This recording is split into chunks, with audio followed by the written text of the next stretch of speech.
I was reborn on the day I was supposed to donate a kidney to the wealthy man. My younger sister yanked me off the operating table, shouting, "Sis can't donate, I'll do it instead." Then I realized, my sister had been reborn too. In my past life, I married the wealthy man who survived thanks to my kidney, becoming a pampered socialite. My jealous sister, bitter about her miserable life, pushed me off a skyscraper. This time, as my sister lay triumphantly on the operating table, she sneered, "Sis.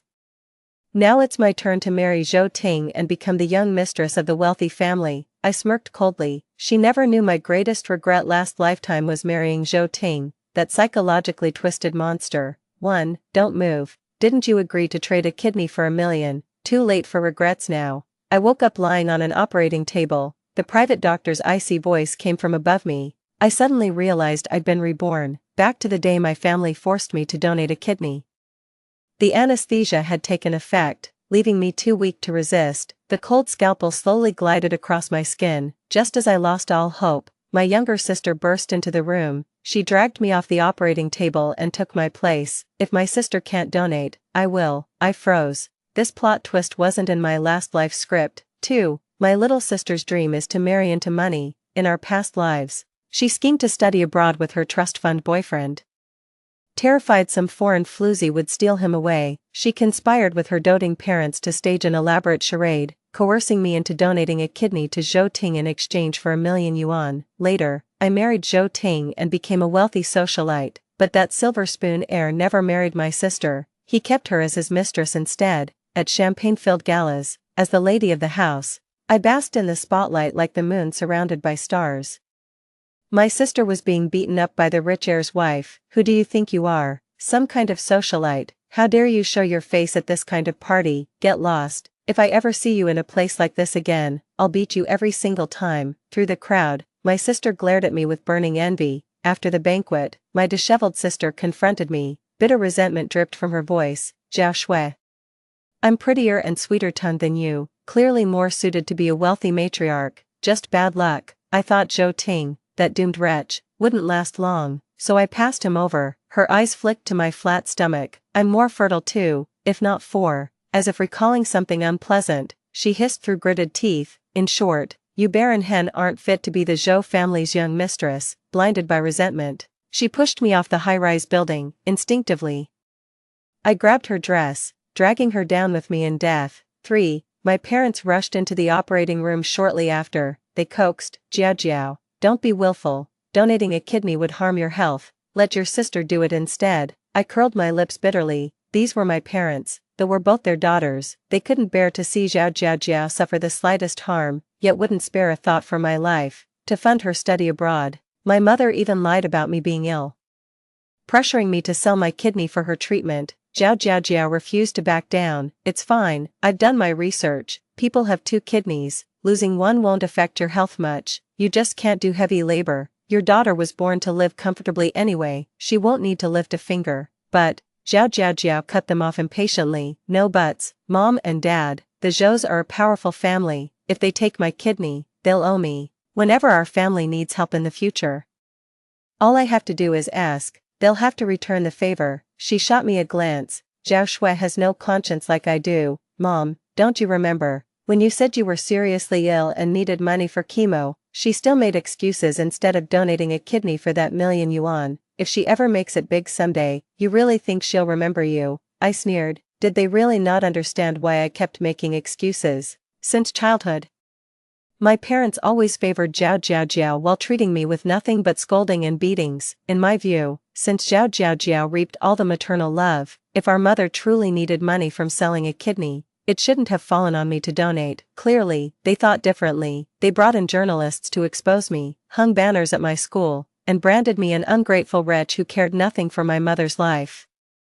The public shaming left me no choice but to give up that kidney. Mom and Dad always listened to my sister. "Jiao, are you absolutely sure about this?" Jiao nodded, and just like that, Jiao got her wish. Lying on the operating table, before I left, she smirked triumphantly and said loud enough for me to hear, "Sister, this time it's my turn to marry Zhou Ting and become the young mistress of a wealthy family." The moment I heard those words, everything became crystal clear. It wasn't just me who got a second chance, Jiao did too. Little did Zhao know, being the young mistress of the Zhou family came with its own nightmares. Zhou Ting only married me to use me as a walking organ bank. Years of illness had taken a toll on his mental health as well. To outsiders, he appeared as a gentle and refined gentleman, but in truth, he was a sadist who envied my healthy body and tormented me in every way possible. I smiled as the operating room doors slowly closed. Now it's your turn, dear sister. I returned to school and devoted all my energy to studying, making up for the regret from my past life where kidney donation and subsequent wound infection disrupted my senior year preparation, causing me to miss out on a top university. My school life became busy yet fulfilling. Things weren't going so smoothly for Zhao. She followed the same painful path I once walked, tormented by wound infections, suffering unbearable pain with recurring high fevers. My parents were so frantic they took extended leave from work just to care for her. When I had the same infected wound in my past life, I never received such royal treatment. After pocketing the million from the Zhous, my parents abandoned me at the hospital without a second thought, even when doctors warned them about my critical condition. They never visited, just cursed me for being a burden and left me to rot in that hospital bed. In the end, it was Zhou Ting's parents who hired a caregiver for me, probably only because I still had some use to them. Sometimes I seriously wonder if I'm even their biological child. During Zhao's hospitalization, my parents had me deliver some clean clothes to them, which was the only time I saw them. My parents had lost significant weight, with dark circles under their eyes. Clearly, being caregivers had taken its toll.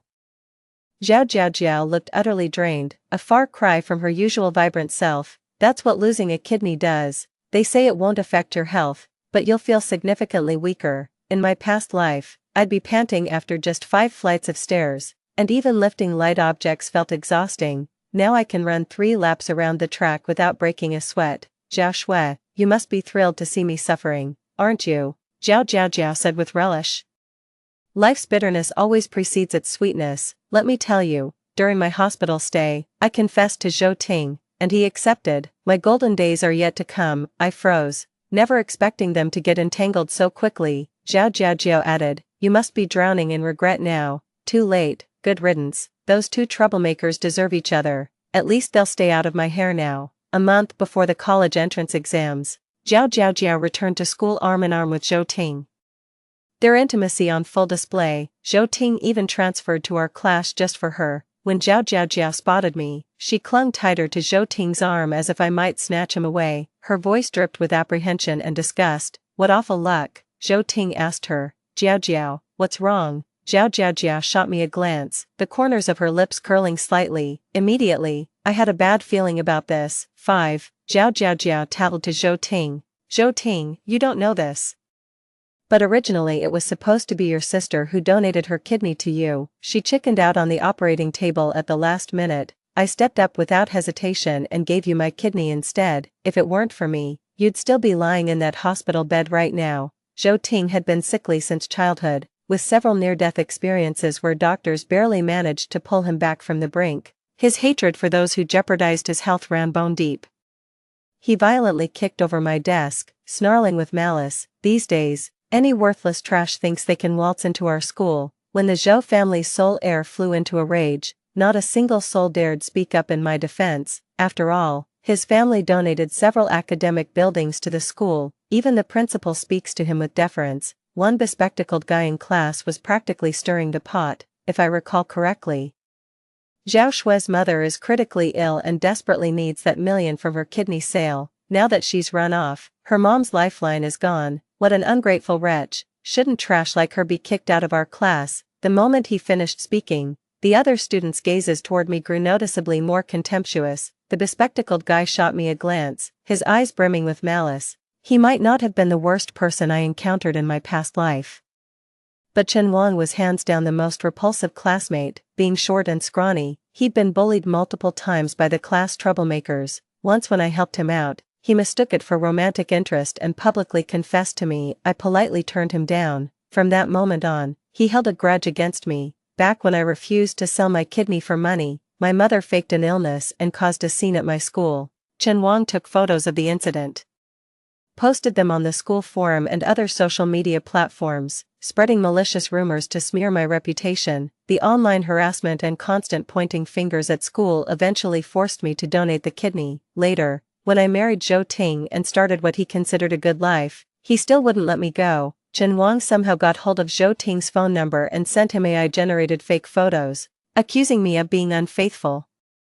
What greeted me was yet another brutal beating from Zhou Ting. After that incident, I had someone investigate and found out Chen Wang was the one who framed me. Everyone around him says he's a decent, down-to-earth guy, not exceptional, but reliable and kind-hearted. He has a steady, ordinary job and a fiancée he's planning to marry. In truth, he was like a sewer rat, secretly taking upskirt photos of women in various settings and spreading malicious rumors about accomplished females through anonymous accounts, driving some victims into depression. I compiled all his disgusting actions and perverted remarks into a dossier and sent it to everyone in his social circle. Later I heard he lost his job, his engagement fell through, even got embroiled in lawsuits, becoming literal vermin that everyone wanted to stomp on.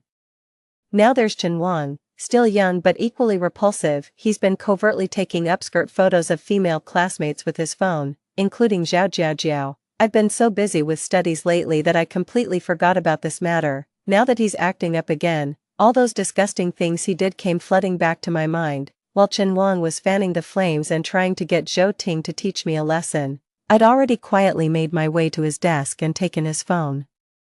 Chen Wang's face darkened. Zhao Shui, don't you dare touch my phone. It was already too late. How come your album is full of upskirt photos of girls, and you even have my sister's pictures? I gasped. Chen Wang, my sister is Zhou Ting's girlfriend. How dare you set your sights on her? Chen Wang's face instantly turned ashen. The classmates stared at him in shock. Holy shit, Chen Wang always seemed so decent. How could he do something like this? How disgusting.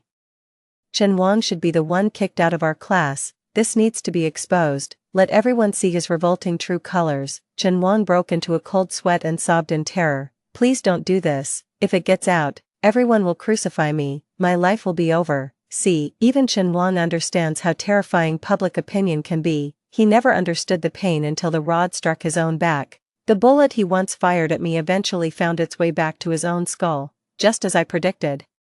Zhou Ting greeted him with fists falling like hailstones. Zhou Ting was inherently arrogant, looking down on everyone with an insatiable need for control. He never treated Zhao Jiajiao as an equal. She was just his property, and nothing infuriated him more than others coveting what was his. Chen Wang secretly took intimate photos of Zhao Jiajiao. No wonder Zhou Ting beat him up. Chen Wang didn't dare fight back, just took the beating while begging for mercy. Watching this unfold, Zhao Jiajiao smiled sweetly and said to me, see that, Zhou Ting's fighting for me. Men look so hot when they throw punches. Handsome. This is clearly emotional instability. If Zhou Ting could hit Chen Wang on a whim today, he could just as easily turn on her tomorrow. The fight only ended when Zhou Ting was too exhausted to continue. Zhao Jiajiao quickly handed Zhou Ting a towel. You must be tired. Here, wipe your sweat. Zhou Ting wiped the sweat off, his sinister gaze settling on me.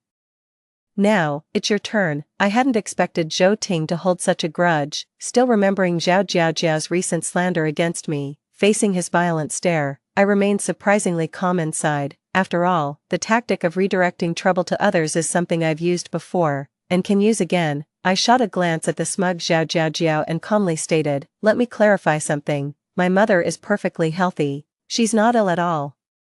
They faked her illness to pressure me into selling my kidney. That million yuan was meant to fund Zhao Jiajiao's study abroad, so she could join her trust fund boyfriend overseas. Zhou Ting indeed lost the energy to target me. His expression darkened as he turned to Zhao Jiajiao. Jiajiao, care to explain? 6. Panic flashed across Zhao Jiajiao's face. Her wealthy boyfriend attended an elite private school, and apart from me, no one knew about their relationship. After getting together with Zhou Ting, Zhao Jiajiao broke up with her wealthy boyfriend, but the guy couldn't handle being dumped. His pride was wounded, and he kept harassing her. She knew perfectly well that while Zhou Ting was easygoing, he'd never tolerate her toying with his feelings. Digging her nails into her palm, Zhao Jiajiao quickly regained composure. Zhou Ting, I don't have a boyfriend. I donated my kidney because I like you. Don't listen to her nonsense.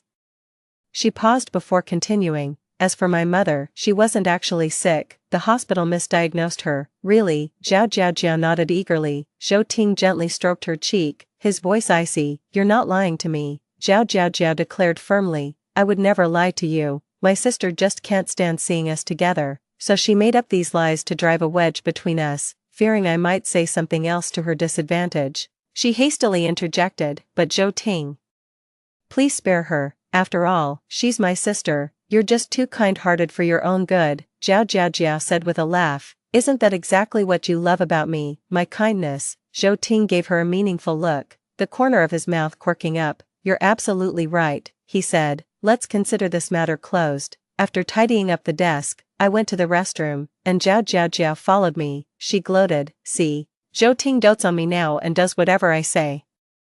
Just wait and see. With the right choices, my life won't be worse than yours, I replied indifferently. Whatever makes you happy. In my past life, when I first met Zhou Ting, he treated me exceptionally well, attending to my every need with meticulous care, so when he proposed, I accepted without a second thought. After marriage, his violent nature surfaced. He'd lay hands on me at the slightest disagreement. Eventually, I realized his kindness was just a ruse to marry me and turn me into his personal organ bank. Multiple organs in his body show signs of deterioration, and coincidentally, I'm a perfect match for all of them. Zhou Ting is like a piece of candy, beautifully wrapped on the outside, but filled with viscous poison within. Zhao Jiao mistakenly thought I still had lingering feelings for Zhou Ting. Zhao Shui, it's too late for regrets now. Zhou Ting is mine, and I won't let you take him away.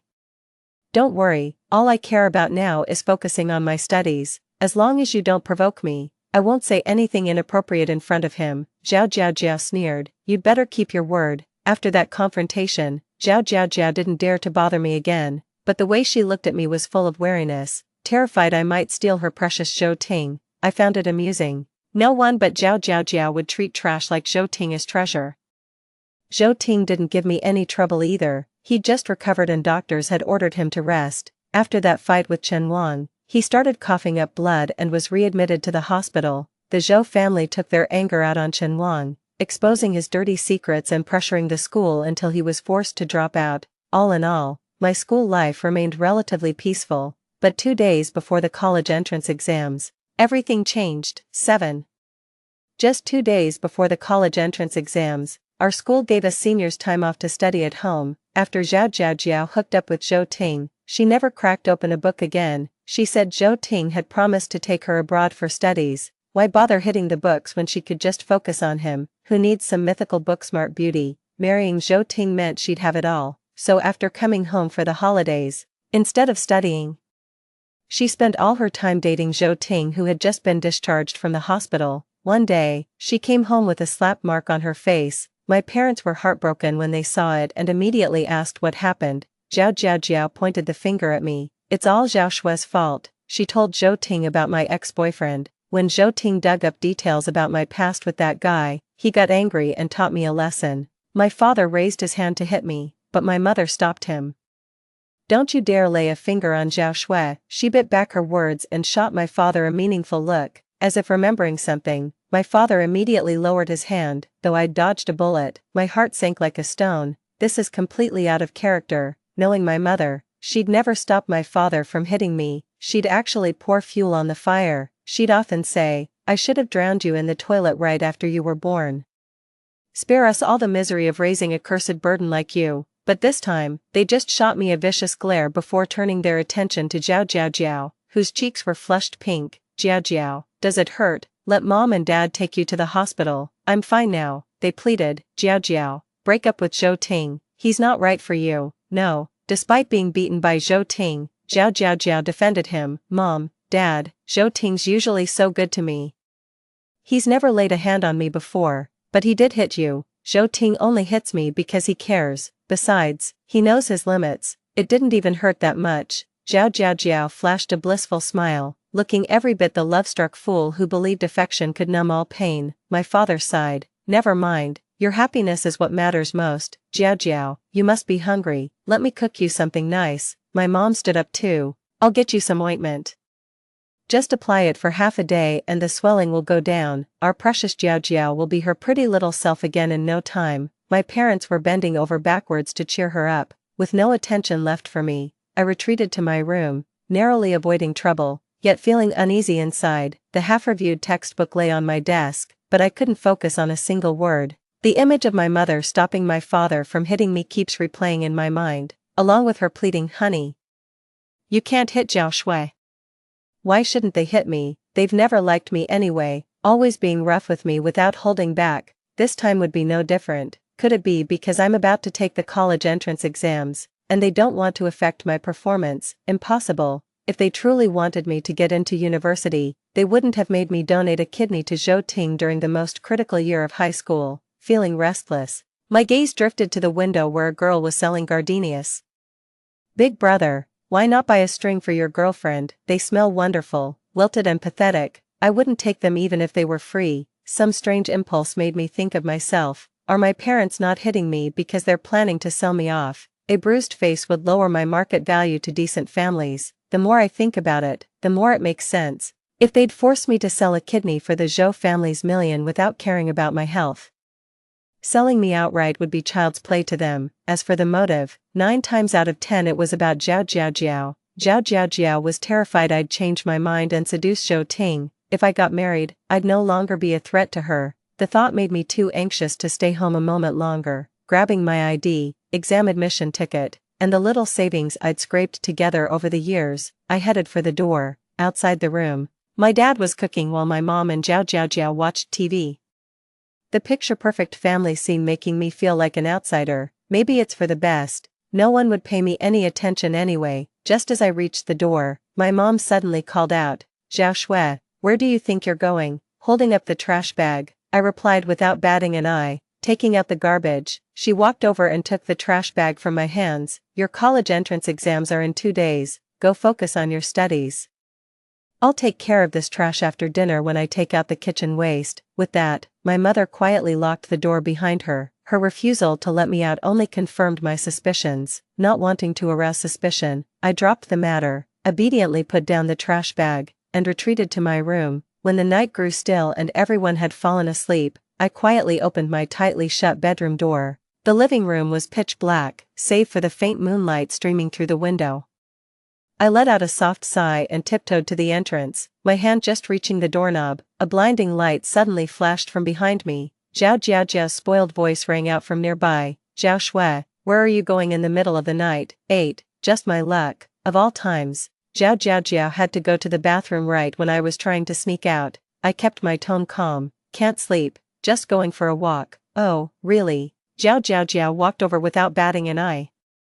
Having grown up together, I knew her well enough. Her tone made it clear she didn't buy my story for a second. Without hesitation, I turned the doorknob and bolted for the exit, only to find the door had been deadbolt from inside with a key. Anticipating this, I swiftly pulled my keys from my pocket. The moment I inserted the key, Zhao Jiao rushed over, grabbing my arm to stop me from turning it. She sneered triumphantly. "Zhao Shui, did you really think I'm that stupid? One look at you and I knew you'd try to run." Her voice turned vicious as she spat. "Listen carefully. As long as I'm alive, you'll never get near Zhou Ting. You're marrying that old bachelor, period. His dowry money will fund my overseas studies." Rage surged through me. I grabbed Zhao Jiao by the hair and smashed her head against the wall. Thud, thud, missing a kidney and still recovering. Zhao Jiao stood no chance against me. Within moments, I'd pummeled her into dazed submission. She couldn't lift a finger to stop me. All the while, she kept screaming at the top of her lungs. One moment she'd shriek, "Zhao Shui, how dare you? I'll make mom and dad beat you black and blue." The next she'd wail, "Mom, Dad, come quick. Zhao Shui's trying to kill me. She's going to run away." The commotion was so deafening there was no way our parents could sleep through it. Just as my parents came rushing out at the noise, I turned the key again. My heart was in my throat, and my hands trembled slightly. The lock was a bit stiff. Sometimes it took several tries to turn it open. I prayed silently that the lock would open smoothly this time. It was as if God had heard my prayers. The lock gave way after just 2 attempts. The moment I swung the door open, my parents were mere steps away. I bolted for the exit, but Zhao Shui, half conscious, suddenly grabbed my ankle. "You're not leaving," she slurred. "I'll make sure mom and dad skin you alive today." Without hesitation, I drove my foot straight into Zhao Jiao's face, twice, with brutal force. Zhao Jiao cared about nothing more than her face. True enough, She immediately released her grip to shield her face. She screamed through the pain, "It hurts, my nose might be broken, you bitch, I'll make sure you die horribly." Seizing the opportunity, I bolted for the exit. Just then, my parents had already rushed up to me. One of them focused on the injured Jiao Jiao Jiao, while the other reached out to grab me as I stepped out the door. My father had already seized my shirt collar, yanking me back while shouting, "You little bastard, get your ass back here now." The house was brightly lit, radiating warmth, yet outside, it was dark and bitterly cold, but I knew, stepping back into this house would seal my doom beyond redemption. This was Jiao Jiao Jiao's home, never mine. The more chaotic things became, the calmer I grew. I stopped running. I knew my strength was no match for a grown man. I grabbed the doorknob and flung it outward with all my might. The next second, my father's agonized scream pierced the air. The door had crushed his hand with a sickening force. The pain made him release his grip on me. I might have imagined it, but I swear I heard the sickening crack of bone. When my father finally let go, I knew this was my chance to run. I didn't run, I watched his exposed forearm. Too slow to pull back, gripping the doorknob as he slammed the door again and again. My father's agonized wails and pleas for mercy filled the air, yet I felt an exhilarating rush of satisfaction. "Do you feel it now, Dad? I felt this same pain every time you hit me. When I begged for mercy, you'd just hit me harder, just like this." After countless struggles, I finally escaped that icy household, their curses ringing in my ears. I severed all ties with that family. On this drizzly spring night with a biting wind, I fled toward freedom. When my exhilaration subsided, the most pressing reality confronted me. Where could I find shelter to safely complete my college entrance exams? I knew my parents wouldn't let me go easily. They'd stop at nothing to sabotage me, drag me back, and force me to marry that old bachelor Jiao Jiao Jiao kept mentioning. I'll definitely show up at the exam hall, and they probably know that. 9. I considered calling the police, but it's a family matter. My parents put on this perfect parent act in public. It's downright deceptive. The cops might not even take my side sometimes. I thought of my homeroom teacher, Ms. Chu. She was such a wonderful teacher. That time when she heard Zhou Ting had given me trouble in class, she even called me to her office specifically. She told me I must come to her if anyone ever bullied me.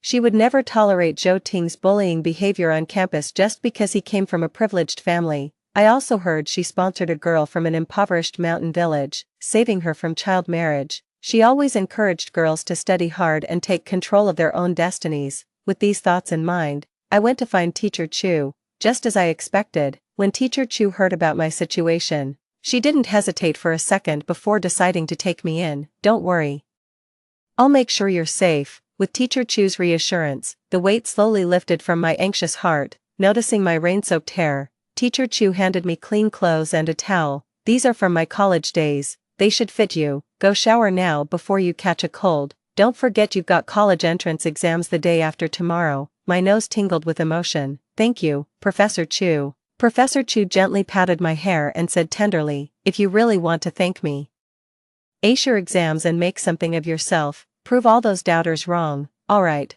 Worried I might catch a cold, Professor Chu brewed me ginger tea shortly after I finished showering. I sat wrapped in a blanket, sipping the ginger tea. My heart felt warm, and so did my stomach. Just then, my parents called her asking if she'd seen me, and Teacher Chu said no. My parents said, "Teacher, you don't understand. This child got involved with shady people online, stole money from home, and ran away. When we tried to stop her, she even hurt us. If you hear anything about her, you must let us know." Teacher Chu glanced at me and simply said, "Okay." After hanging up, Teacher Chu rubbed his temples and sighed. "What kind of people are your parents? I've never seen such blatant favoritism in my life." "Because I look like grandma." "What is it?" I spoke slowly. "When my grandmother was young, she suffered domestic violence from my grandfather. To protect herself, she fled to another city, without taking my father. That's why he resented her. Later, she remarried a wealthy man, had 2 more children, and secured their futures early. But when my father got married, she only gave a red envelope." My mother thought grandma played favorites and grew to dislike her too. Keeping my eyes downcast, I added, "Eventually, they started seeing me as a reminder of grandma, and nothing I did could please them. In my past life, it took me forever to uncover why they always favored Jiao Jiao Jiao. Absurd as it sounds, that's the truth." Teacher Chu sighed after hearing this. "It's not your fault. They simply didn't deserve to be your parents. She patted my shoulder again. It's all behind you now. I thought I'd have trouble sleeping in an unfamiliar place. Surprisingly, I slept like a baby. This place just felt so comforting. When I woke up, Teacher Chu had already prepared breakfast. You're awake. Come have breakfast after washing up. Hope it suits your taste. Her smile was so tender towards me. This was such a rare experience for me. I'd been in charge of making breakfast for the family since I was little. I had to wake up an hour earlier than everyone else to prepare their favorite breakfast. My parents prefer Chinese breakfast, while Zhao Jiao Jiao likes Western-style mornings. As for what I like to eat, I don't even know myself. And they don't seem to care. After breakfast, I rushed to wash the dishes before Teacher Chu could. You're such a thoughtful child, Teacher Chu said. I prepared some senior year review materials in the study. Stay home and study today. I'll take you to the college entrance exam tomorrow. I thanked her. The day passed quietly and leisurely. Then at dusk, urgent knocking shattered the tranquility. A bad feeling instantly washed over me. As I opened the study door, Professor Chu happened to step out of his room at the same moment.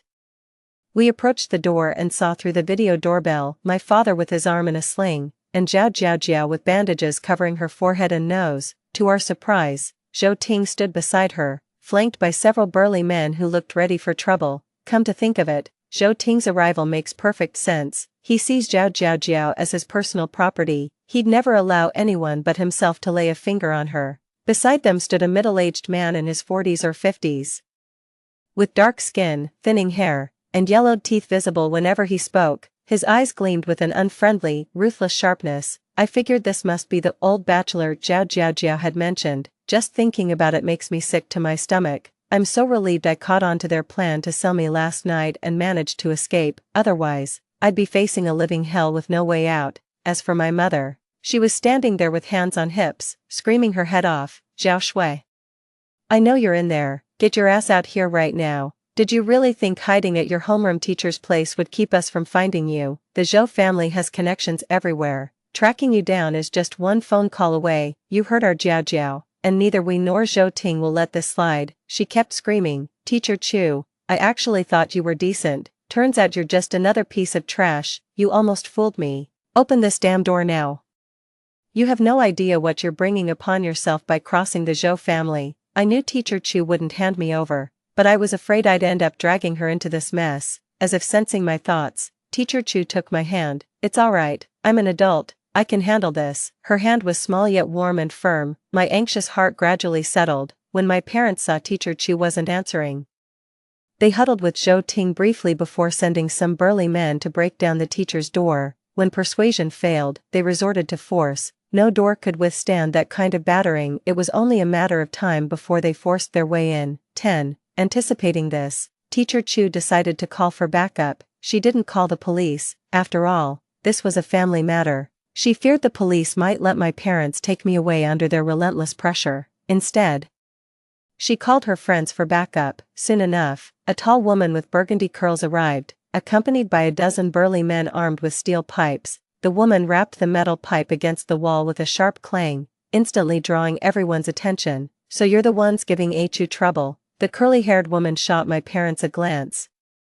Her tone icy and detached, her commanding presence was overwhelming. Under her hostile gaze, my parents' previously upright postures involuntarily slumped. Zhou Ting kicked over the trash bag Teacher Chu's neighbor had left by the door. This is family business, none of your damn concern. The curly-haired woman arched an eyebrow and strode toward Zhou Ting. Her leather boots struck the floor with menacing thuds. Zhou Ting's men rushed forward to block her path.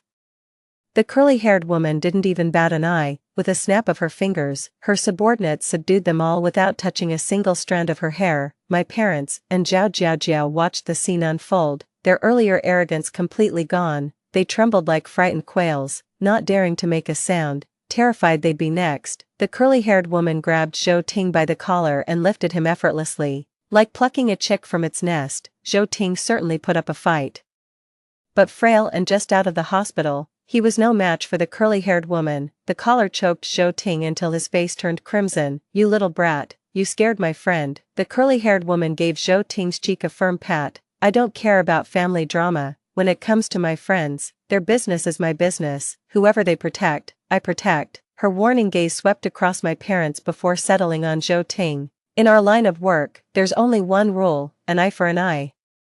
Go ahead, try messing with that kid again, but remember, walk down enough dark alleys, and you're bound to take a nasty fall. Broken arms and legs happen all the time. Think carefully before doing anything stupid. The sheer intensity of the curly-haired woman's presence silenced everyone. My parents ducked their heads even lower, terrified of catching the curly-haired woman's attention. What a loser. The curly-haired woman snorted in derision and released her grip.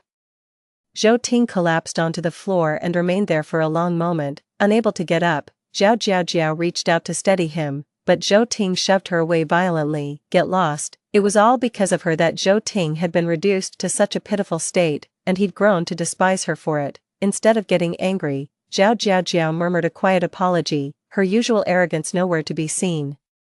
Zhou Ting probably knew he could treat Zhao Jiaojiao however he wanted without consequence. That's why he'd laid hands on her yesterday. I have a feeling Zhao Jiaojiao won't even make it to marriage with Zhou Ting. She'll suffer his abuse during their study abroad days. In under 2 minutes, my parents left with the whole entourage in tow. Before storming off, Zhou Ting shot the curly-haired woman a murderous glare and spat, "This isn't over." The curly-haired woman smirked and flipped him the bird. Zhou Ting probably wanted to curse, but the thought of the curly-haired woman's combat skills and the burly men around her stopped him. In the end, he left without a word, grinding his teeth in frustration. Once they were gone, the curly-haired woman dismissed the hired muscle and entered Teacher Chu's house alone. 11. Teacher Chu introduced her to me. "This is Shen Sang, my friend, Miss Shen." That name sounds vaguely familiar. I tried hard to recall, but it just wouldn't come to me.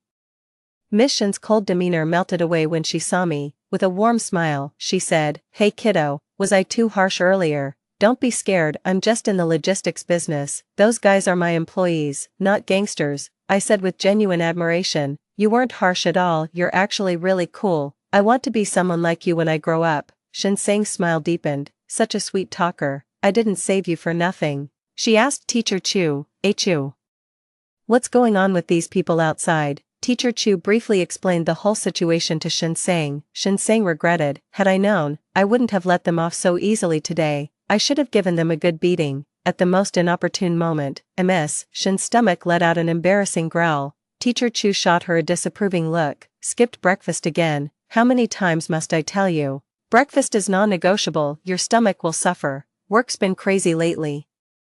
No paycheck is worth your health." Shen Sang listened to Teacher Chu's chattering with a smile. Eventually, Teacher Chu gave Shen Sang some bread to tide her over before starting lunch preparations. As we ate, spring thunder rumbled and the morning's briefly ceased rain began falling again. I got up to close the windows, hearing Teacher Chu and Shen Sang's conversation behind me. "It always rains during the National College entrance exams. Looks like this year's no exception, Mr. Shen. Aren't you traveling for work tomorrow? The roads get slippery when it rains. Drive carefully." My hand paused on the window latch, then it hit me. I'd heard Mr. Shen's name before, from a classmate. 6 years after high school graduation, our class held a reunion. Everyone in our class adored Ms. Chu. We wanted to invite her, but our class monitor said she'd left the city right after teaching our cohort, choosing to transfer to rural areas for volunteer teaching. Someone asked, "Why so suddenly?" The monitor explained, Ms. Chu originally came to this city because her close friend Shen Sang lived here. After her friend passed away in a landslide, she couldn't bear to stay in this place of heartbreak. It happened right around our college entrance exams. That day, Teacher Chu got a phone call and her face turned ashen, like the sky had fallen. I've met Teacher Chu's friend before. A really beautiful older sister who often picked her up after work. They were so close.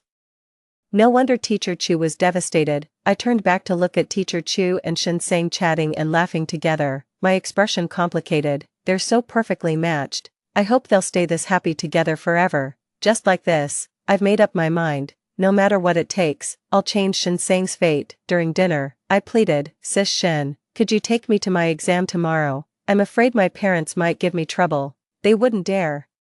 Shen Sang jabbed her chopsticks into the rice bowl. "Fine, I'll go with you tomorrow," Teacher Chu said. "Aren't you supposed to be on a business trip tomorrow?" "The business trip can wait. Our child's college entrance exam comes first, Mr. Shen replied. I wouldn't trust anyone else with something this important. I gave them a grateful smile. Mr. Shen is truly a good man. Good people get their just rewards. 12. On the day of the college entrance exam, My parents predictably wouldn't give up. They brought some tough guys to block the school gate. Mr. Shen arrived with his crew, knocked them flat, and safely escorted me through the school gates. Waving at me, she said, "Zhao Shui, give it your all in the exam, aim to soar toward broader horizons." I nodded emphatically, "Absolutely."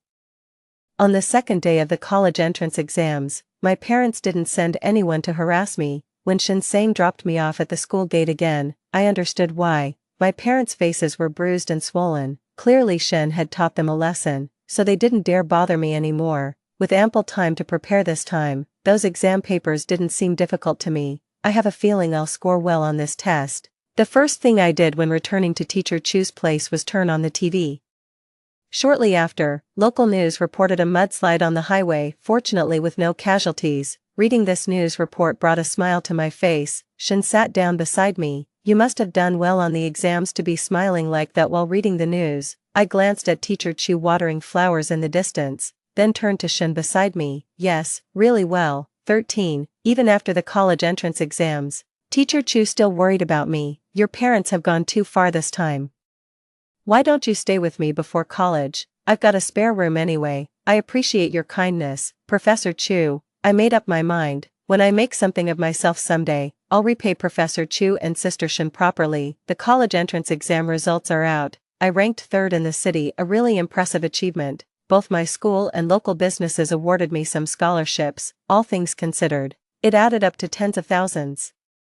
Enough to cover my college tuition and living expenses. I gave 10,000 to Ms. Chu as a token of gratitude for her guidance. Teacher Chu accepted it, then immediately bought me a laptop, phone, and new clothes. "I've been teaching for years, money's not an issue. How could I actually take your money?" Shen nodded. "If you really want to repay us, study hard and make something of yourself." A wave of warmth flooded my heart. Words of gratitude have been said too many times. This time I'd rather prove it through actions. At the graduation party, I saw Zhao Jiao and Zhou Ting again. Zhou Ting lounged on the couch like a lord while Zhao Jiao bustled around attending to him. I shook my head. Zhao Jiao's rebirth just meant finding a new master to serve. After enduring years of living at others' mercy, how could she not understand that relying on men is never as dependable as self-reliance? My classmates congratulated me one after another when they saw my outstanding exam results. Only Zhao Jiao let out an ill-timed snort. "What's the point of acing exams? You'll still end up working for others." Meanwhile, I'm studying abroad with Zhou Ting. After graduation, I'll marry into his wealthy family as a lady of leisure. Her tactless remark offended half the room, and classmates quickly fired back. Jiao, why didn't you attend Peking University like Zhao Shui? Was it by choice? Sisters, yet worlds apart. One gets into a top school with scholarships, the other has to pay her way abroad. The gap isn't just in IQ, her ego's even bigger. Since when did gold digging become something to brag about? Flushing crimson with rage, Zhao clung to Zhou Ting's arm and whined. "Zhou Ting, they're all bullying me." Zhou Ting slammed the table. "Enough, aren't you ashamed enough already?" Zhao flinched in fright, though spoiled by nature. She bit back her retort, remembering she still needed Zhou Ting's support. Her eyes reddened as she swallowed the humiliation. The private room felt stifling, so I stepped outside for air. Before long, Zhou Ting approached me, his gaze burning with predatory intent. "Zhao Shui, you're far more interesting than your sister. I could take you abroad for studies, if you know how to behave." Zhou Ting looked down on everyone by nature. The truth was, he never saw me as human, just some plaything to manipulate at will. I shot Zhou Ting a glance and sneered. "Give up a top-tier university to follow you into exile. You wish." Just as expected, the moment I clapped back, Zhou Ting immediately dropped the act, his face turning cold. "Zhao Shui, me offering to take you abroad is me doing you a favor. Don't push your luck, fucking asshole." I couldn't be bothered to waste more words on him. Turning around, I headed back to the private room, leaving Zhou Ting fuming where he stood. On my way back, I ran into Zhao who was coming to meet Zhou Ting. Seeing us apart, Zhao visibly relaxed. "Stay away from Zhou Ting, he's mine." Zhao sneered. "Zhao Shui, you must be so proud of getting into that prestigious university, but mark my words, once I marry Zhou Ting, I'll be living the high life as a wealthy socialite. That worthless diploma of yours won't measure up to my status even after 30 years of slaving away."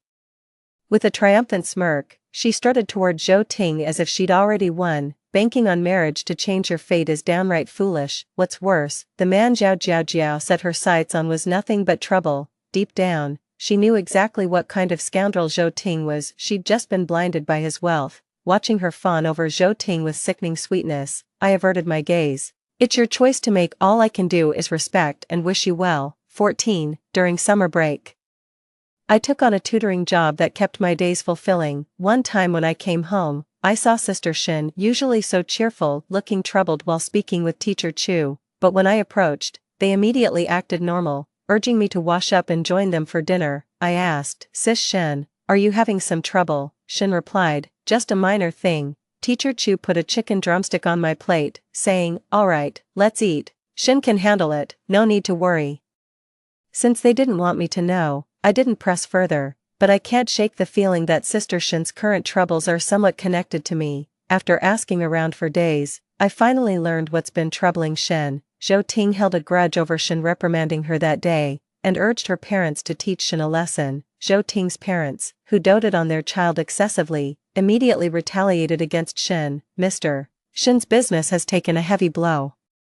Though it was clearly my fault, neither Mr. Shin nor Professor Chu breathed a word about it to me. They never held it against me and continued treating me with kindness. My heart swelled with both gratitude and guilt. I wanted to do something for Mr. Shin, but I'm just a high school graduate with nothing to offer, no money, and not enough capability. Even with memories of past lives, I couldn't achieve anything significant. A profound sense of helplessness overwhelmed me as I wandered aimlessly through the streets. I came to a halt when I reached the lottery shop entrance. A long-forgotten memory surfaced in my mind. The year we graduated high school, someone won a 630 million yuan jackpot. A classmate joked in the group chat about memorizing the lottery numbers. If reincarnation's real, he'd be the next billionaire.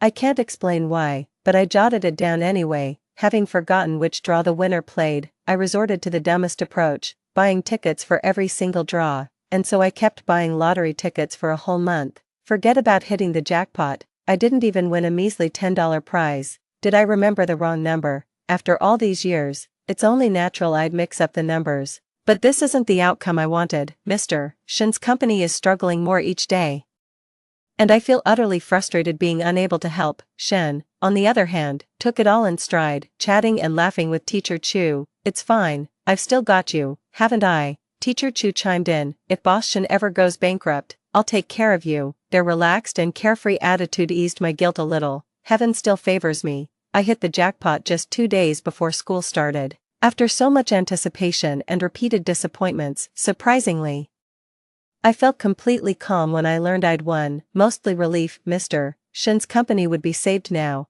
When I told Ms. Shin the news, she thought I was joking. After confirming I'd actually won the jackpot, Ms. Shin excitedly swept me into her arms. Her embrace was warm and sweetly fragrant. Ms. Shin used the money to pull through her difficulties. She's truly wonderful. Ms. Shin even insisted on transferring some company shares to me, saying she couldn't possibly take my money for nothing. The Zhou family spent a fortune trying to undermine Shinseng's company. They eventually stopped harassing Shinseng. After all, business is business, and nobody wants to keep losing money. 15. 5 years flew by in the blink of an eye. During those years, I juggled my studies with starting a company using leftover prize money, leveraging memories from my past life to begin venture investments. There were ups and downs along the way, but I overcame every challenge. By the time I graduated, I'd become a rising star in the business world. Now even Zhou Ting's parents have to address me respectfully as President Zhao. Truth be told, Zhou Ting's parents haven't had it easy these years. Zhou Ting's parents were shady characters, and their company had its fair share of dirty dealings. Shinseng and I never forgot the old grudges. Once our own business stabilized, we seized every opportunity to make them pay. Zhou Ting's parents were swamped with troubles as their company spiraled downward. During this time, my parents came sniffing around for money, trying to play the family card now that I'd made it big. Turns out they had no emotional leverage to play at all. What a joke. I couldn't be bothered with them, told security to keep them out, and blocked their numbers. They pulled the same old emotional blackmail routine, making a scene at my office, wailing, making threats, calling me an ungrateful wretch who abandoned them after making it big. When security asked them to leave, they assaulted the guard and sneered, "My daughter owns this place, lay one finger on me and see what happens." then they started shamelessly screaming, "Assault! My ungrateful daughter is attacking her own parents who sacrificed everything to raise her, just to avoid paying our rightful support." They were absolutely certain I'd cave to their bullying like before and agree to their outrageous demands, but they'd forgotten I wasn't that pushover they used to control anymore. I called the cops immediately. The police treated them to a few days' hospitality at the station and made them compensate the security guards for medical bills and lost wages. After learning their lesson the hard way, they never bothered me again. I next saw Zhao Jiaojiao and Zhou Ting at a charity gala after their return from abroad, 16. To be honest, I barely recognized Zhao Jiaojiao at first glance. She'd aged considerably, her hair thinning, her eyes dull and lifeless. No amount of foundation could conceal her sallow, exhausted face. Rumor has it she was pregnant with Zhou Ting's child twice abroad, but he accidentally caused both miscarriages. Yet even so, she never considered leaving Zhou Ting.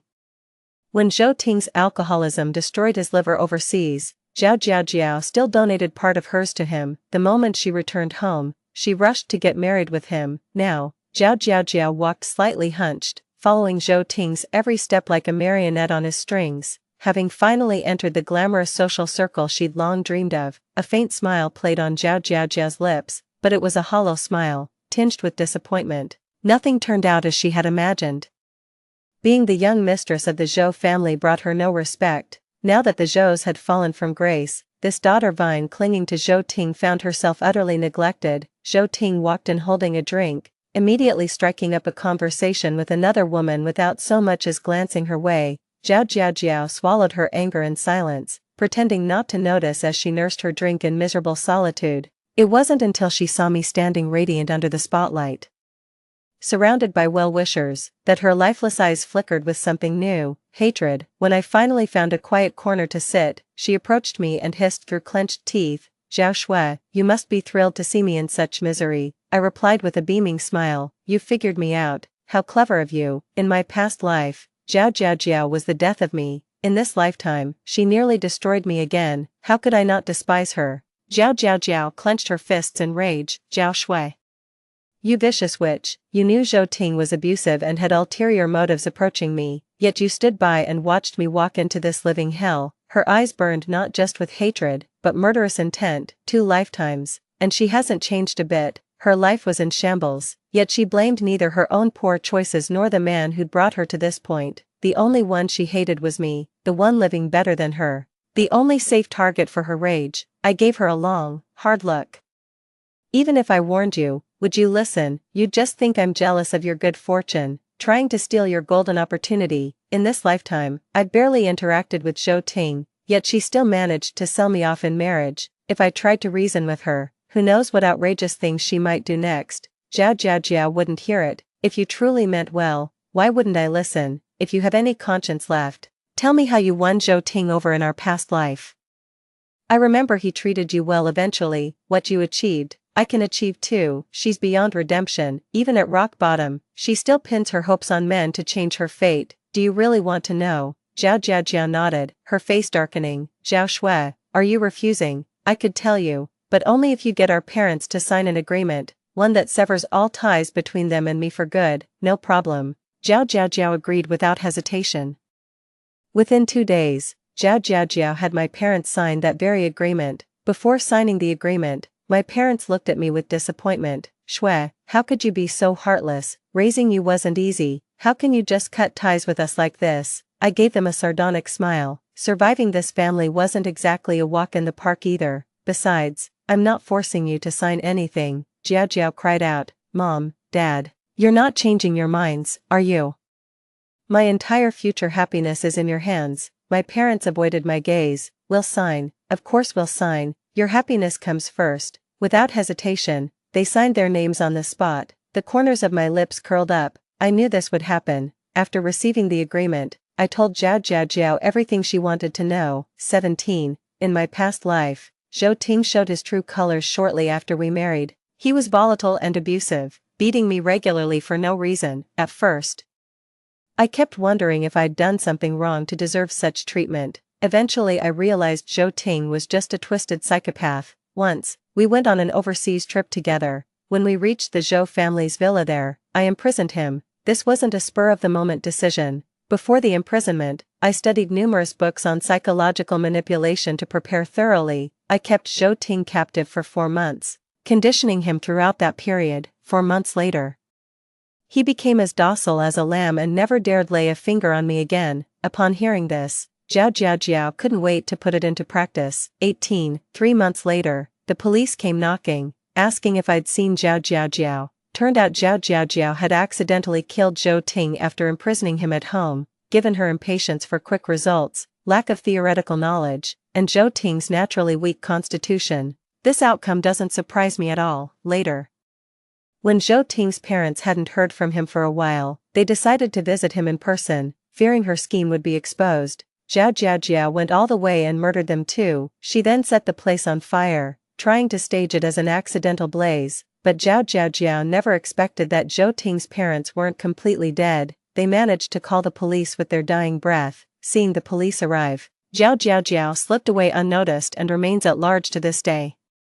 If you have any information on Zhao's whereabouts, please contact the authorities immediately. Alright. 19. Another half-month passed. That rich kid never married my sister. He just kept her as his mistress on the side. Out of nowhere, a woman in a baseball cap and surgical mask rushed at me, brandishing a knife. Before the assailant could reach me, undercover bodyguards swiftly subdued them. During the struggle, the attacker's cap fell off, revealing Zhao's face. Zhao's face was crisscrossed with burn scars, her entire body reeking of decay. It was clear these days in hiding hadn't been kind to Zhao. She thrashed wildly, screaming, "Zhao Shui, you ruined me. I'll kill you. I could kill you once, I can kill you twice." I didn't bother exchanging more words with her. People like her never take responsibility. It's always someone else's fault when things go wrong. I immediately called the police and had them take her away. 20. Zhao's crimes were so heinous that the court sentenced her to death. The shock of this news gave my mother a stroke, leaving her wheelchair-bound for life. My father didn't fare much better. He fell seriously ill and lost his job. Being too old, he couldn't find decent work and had to make ends meet as a janitor. Ironically, he ended up working alongside that old bachelor who was supposed to be set up with me. The old bachelor held a grudge against him for not selling me to him and constantly bullied him. Serves you right. On my birthday, my father called me from someone else's phone. "Shui Zhao, I know you hate us, but right now, your mother and I are your only family left. You can't just abandon us. We signed the agreement already. Whether you thrive or struggle, that's none of my concern." I glanced at Teacher Chu, who'd been cooking all afternoon for my birthday, and Sister Shin Sang, who'd traveled specially to be here, then said, "Besides, I've already found my real family, people who truly love me." I hung up before he could say another word. That day, surrounded by the warm wishes of loved ones, I made a birthday wish for us to live out our days in peace and happiness. The end. Next story. After Song Kai and I were reborn together, we tacitly pretended that we didn't know each other. He followed the class beauty to go to college in another city, and I stayed in this city, relying on the experience of living an extra life. He quickly became a rising star in the industry, married a beautiful woman, and enjoyed great glory. I stayed with my parents and lived a happy life in my hometown. We met again at a class reunion 10 years later. He hugged the school beauty, smoked a cigar, looked at me in plain clothes, and said sarcastically, "In the past 10 years, have you become like this?" I am indifferent. Until the late business tycoon hugged me and said, "Excuse me, my wife is pregnant. I hope everyone will not smoke indoors." Song Kai, who was usually reserved and calm, was visibly panicked. He finally realized that I was not angry with him after so many years of separation. 1. The next time I met Song Kai was at a class reunion 10 years later. I pushed open the door of the private room and heard someone inside teasing, "Song Kai, you are really good, you even got the class beauty." Nonsense. Don't you see how well Song Kai is doing in the big city now? How can ordinary people like us compare with Boss Song? But I heard that you and Chin were having an affair. You two often studied together, and everyone in the class said you were a couple. At that moment I heard a familiar voice casually say, "It's just a learning partnership. Don't take it seriously." I smiled indifferently. It has been 10 years since I was reborn, so naturally I don't have any emotions anymore. So I calmly opened the door. Even though I hadn't seen him for 10 years, I recognized Song Kai at first sight. He was sitting on the sofa, smoking a cigar, with the class beauty Lin Ran leaning in his arms. The classmates gathered around them. the two of them are like the moon surrounded by stars. The moment I appeared, everyone looked over at me. The squad leader immediately said enthusiastically, "Oh, if you mention the devil, he will appear, and Ching, look who's here." Song Kai and I looked at each other. He hugged Lin Ranran, looked me up and down with a frivolous look in his eyes, and a hint of disdain flashed in his eyes. "I am dressed simply today. I didn't wear any makeup because I was pregnant." The whole person looked a little dusty. There's no comparison with Lin Ranran. She was wearing a Chanel dress, carrying an Hermes bag, and had exquisite makeup on, making her look like a very pampered person. I greeted them gracefully. "Long time no see." Song Kai nodded slightly, very indifferent. Lin Ranran just smiled slightly. I didn't bother to please them, so I turned around and started chatting with some of my more familiar classmates. "The only one missing is Lu Yen," the squad leader suddenly said. "He just sent us a message saying that the plane is delayed and that we don't need to wait for him." All the students sat around the dining table. They all took the initiative to toast Song Kai and praised him highly. After 3 rounds of drinks, I went to the bathroom. As soon as I came out, I met Song Kai, whose face was red due to alcohol. He said sarcastically, "And Ching, in the 10 years since you left me, have you become like this?" "I am indifferent. I just suddenly remembered what happened before we were reborn, too." Before my rebirth, Song Kai and I had a fierce argument on the highway. The reason was that after graduating from university, I accompanied Song Kai to the big city and worked hard together for a full 10 years. Now that my career has been somewhat successful, I want to go back to my hometown. I am an only child. My father died last year because he suffered a cerebral hemorrhage and was not sent to the hospital in time. My mother is the only one left at home, and I am worried about her. Song Kai also promised me that he would go back once he made a certain amount of money, but now he keeps procrastinating, saying that there is no future in his hometown and it is not worth going back, and he told me clearly that he would never go back. At worst, I can bring my mother here to raise her. But my mother had been here a long time ago. She was not used to this city and had no relatives or friends around her, not to mention my mom.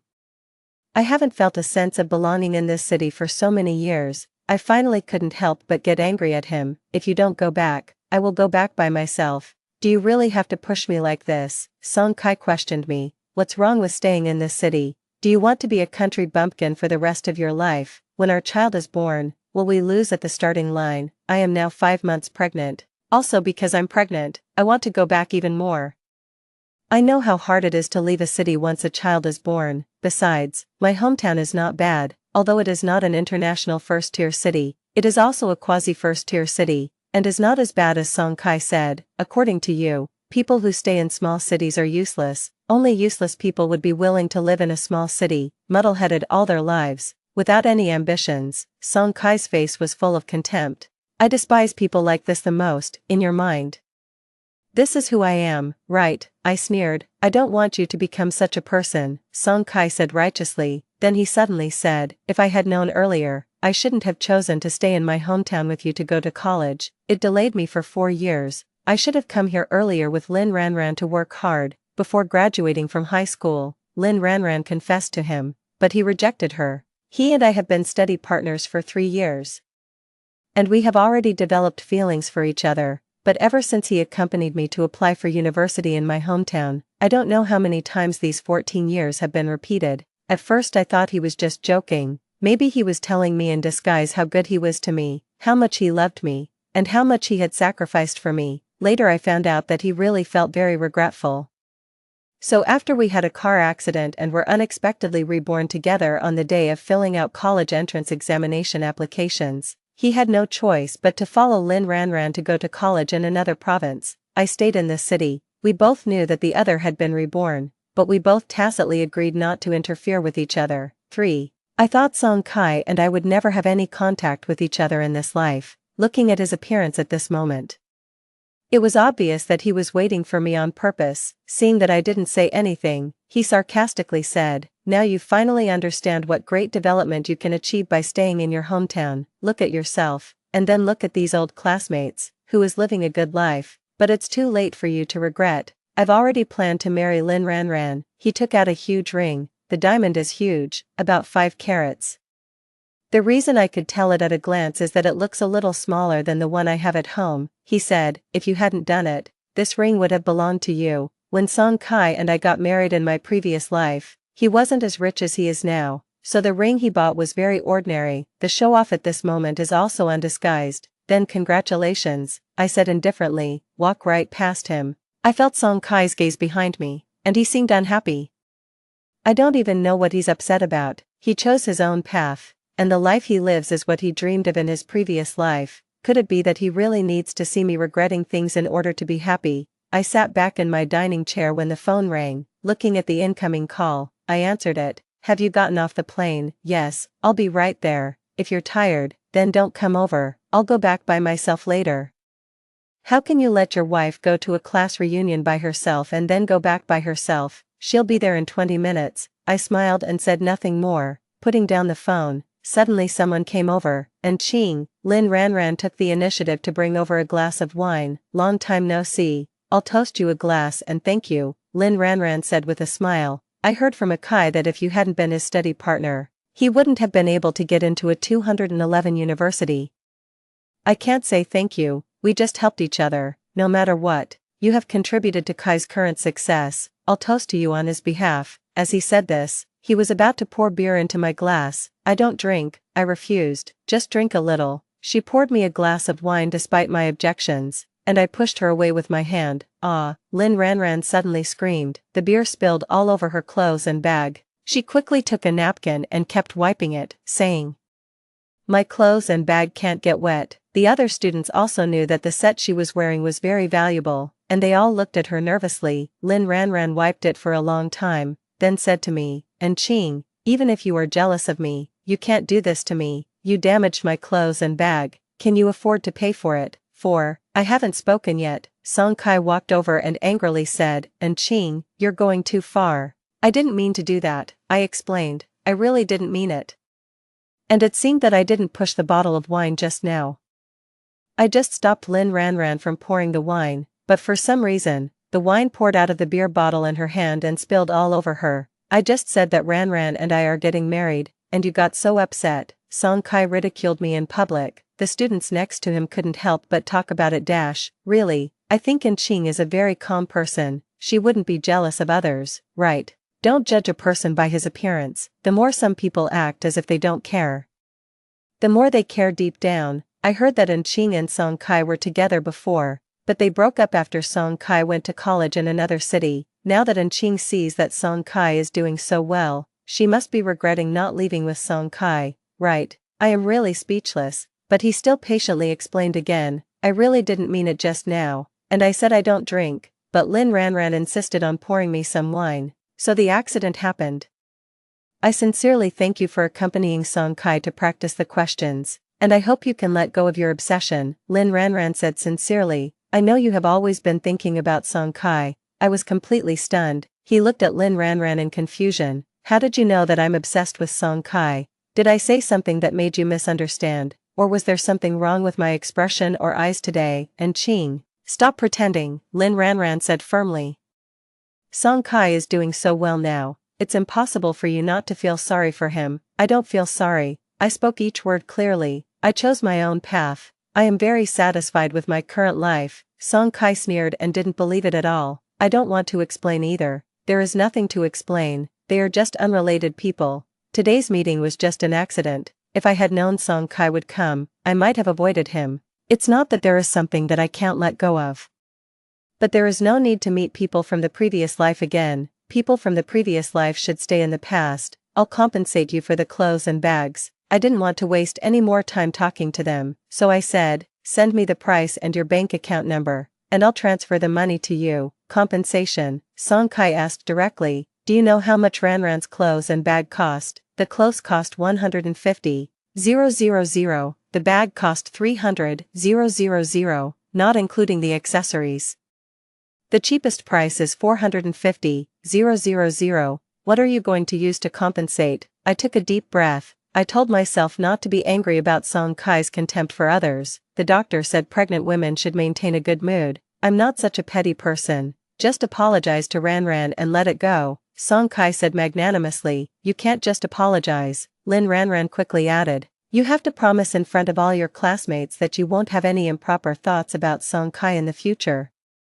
5. Oh, I laughed. I was so angry that I laughed. Looking at Lin Ranran's arrogant look, I picked up the half-spilled wine bottle next to me. The doctor said that pregnant women should not get angry, but they should not hold their breath either. Then, I slowly poured the half bottle of wine onto Lin Ranran's clothes and bag. Lin Ranran was frightened. She looked at me in disbelief, and after a long while she said, "And Ching, are you crazy? What are you doing?" At the same time, Song Kai also protected Lin Ranran behind him and pushed me. Fortunately, the squad leader behind me quickly protected me and stood in front of me. Fearing that Song Kai would impulsively do something unmanageable, he advised, "Song Kai, don't get excited, and Ching, I gave you face, didn't I?" Song Kai said fiercely, "How dare you treat Lin Ranran like this? Who do you think you are? I don't need you to give me face. And I don't think of myself as anyone else, I am just myself," I said coldly.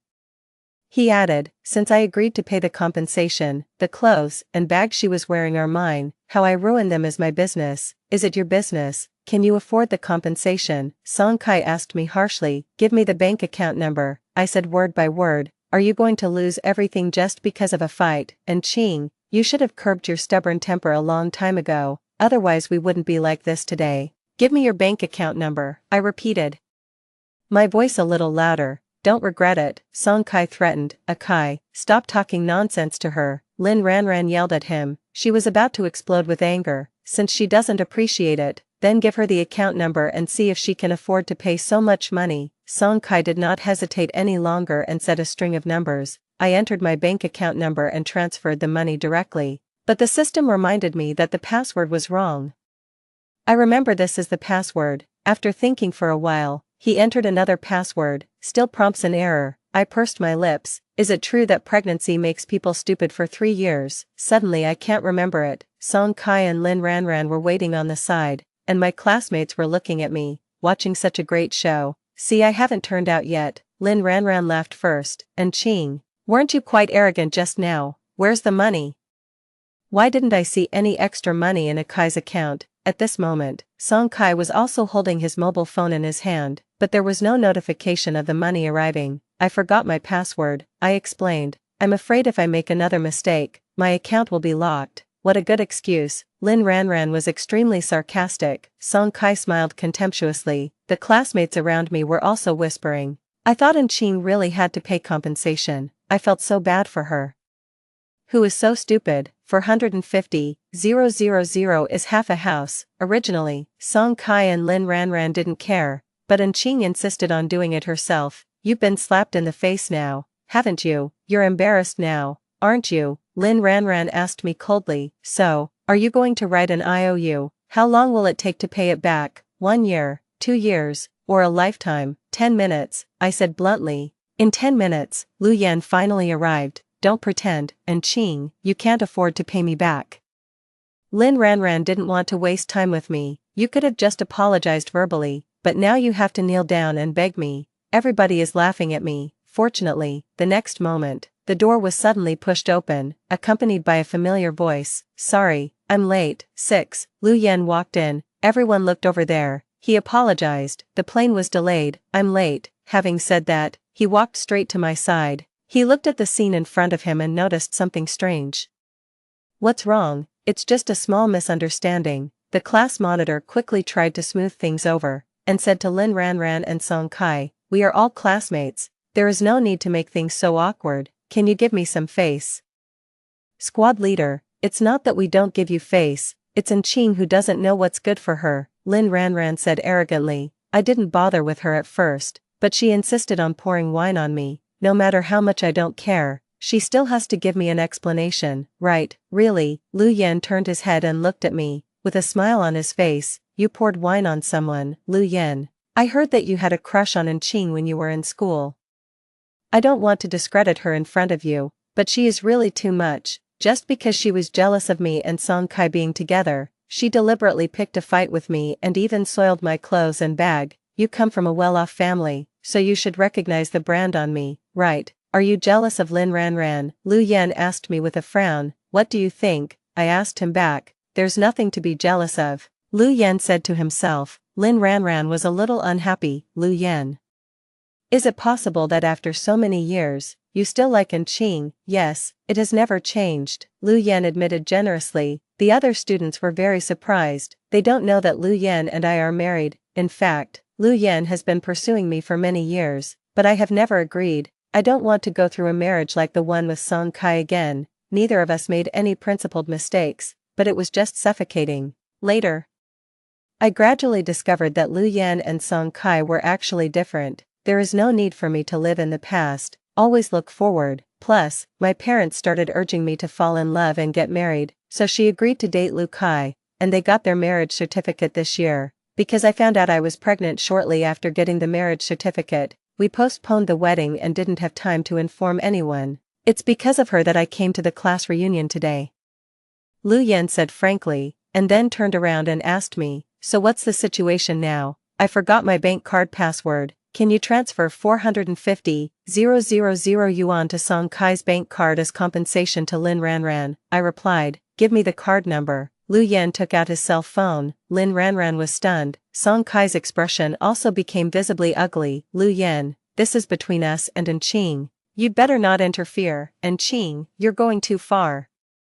You soiled my clothes and asked Lu Yan to pay for it. Do you really think Lu Yan is a sucker? You treat people like this just because they like you, Lin Ranran said unconvinced. They all knew that Lu Yan came from a well-off family. When we were in high school, he picked us up in a Mercedes-Benz 7. I am happy to do so, Lu Yan said with great pride. I am willing to be needed by her. Lin Ranran was so angry that she couldn't speak. She was going to embarrass me. As for why she dislikes me so much, I don't know. No matter what happened between Song Kai and I happened 800 years ago, so there's no need to worry about it. Is this the card number? Lu Yan entered the bank card number and asked Song Kai to confirm. Song Kai took a look, said nothing with a cold face. Lu Yan did not delay and transferred the money. Song Kai received a text message reminder of the arrival of his account. Lin Ranran turned her head to take a look and said in disbelief, Lu Yan, you really helped Ching pay 450,000. What else? Lu Yan said impatiently, now that I've compensated you, can you go back to your own position? Lin Ranran gritted her teeth. She glanced at Song Kai. Song Kai said nothing and walked away with a gloomy face. Lin Ranran hurriedly followed Song Kai back to their original position. Song Kai picked up the remaining cigar in front of him and started smoking again.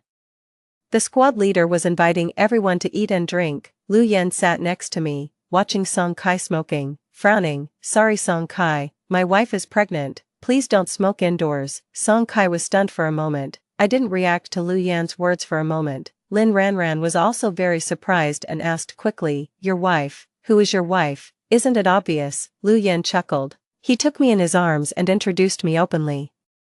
We just got the marriage certificate and haven't held the wedding banquet yet, so we haven't had time to inform everyone, but because Ching got pregnant unexpectedly, the wedding will be postponed. Are you married to Ching? Lin Ranran's voice became shrill. Is there a problem? Lu Yan asked Lin Ranran. Lin Ranran was instantly embarrassed, blushed, and felt ashamed. She just said arrogantly that I was jealous of her and Song Kai being together, and scolded me for being poor.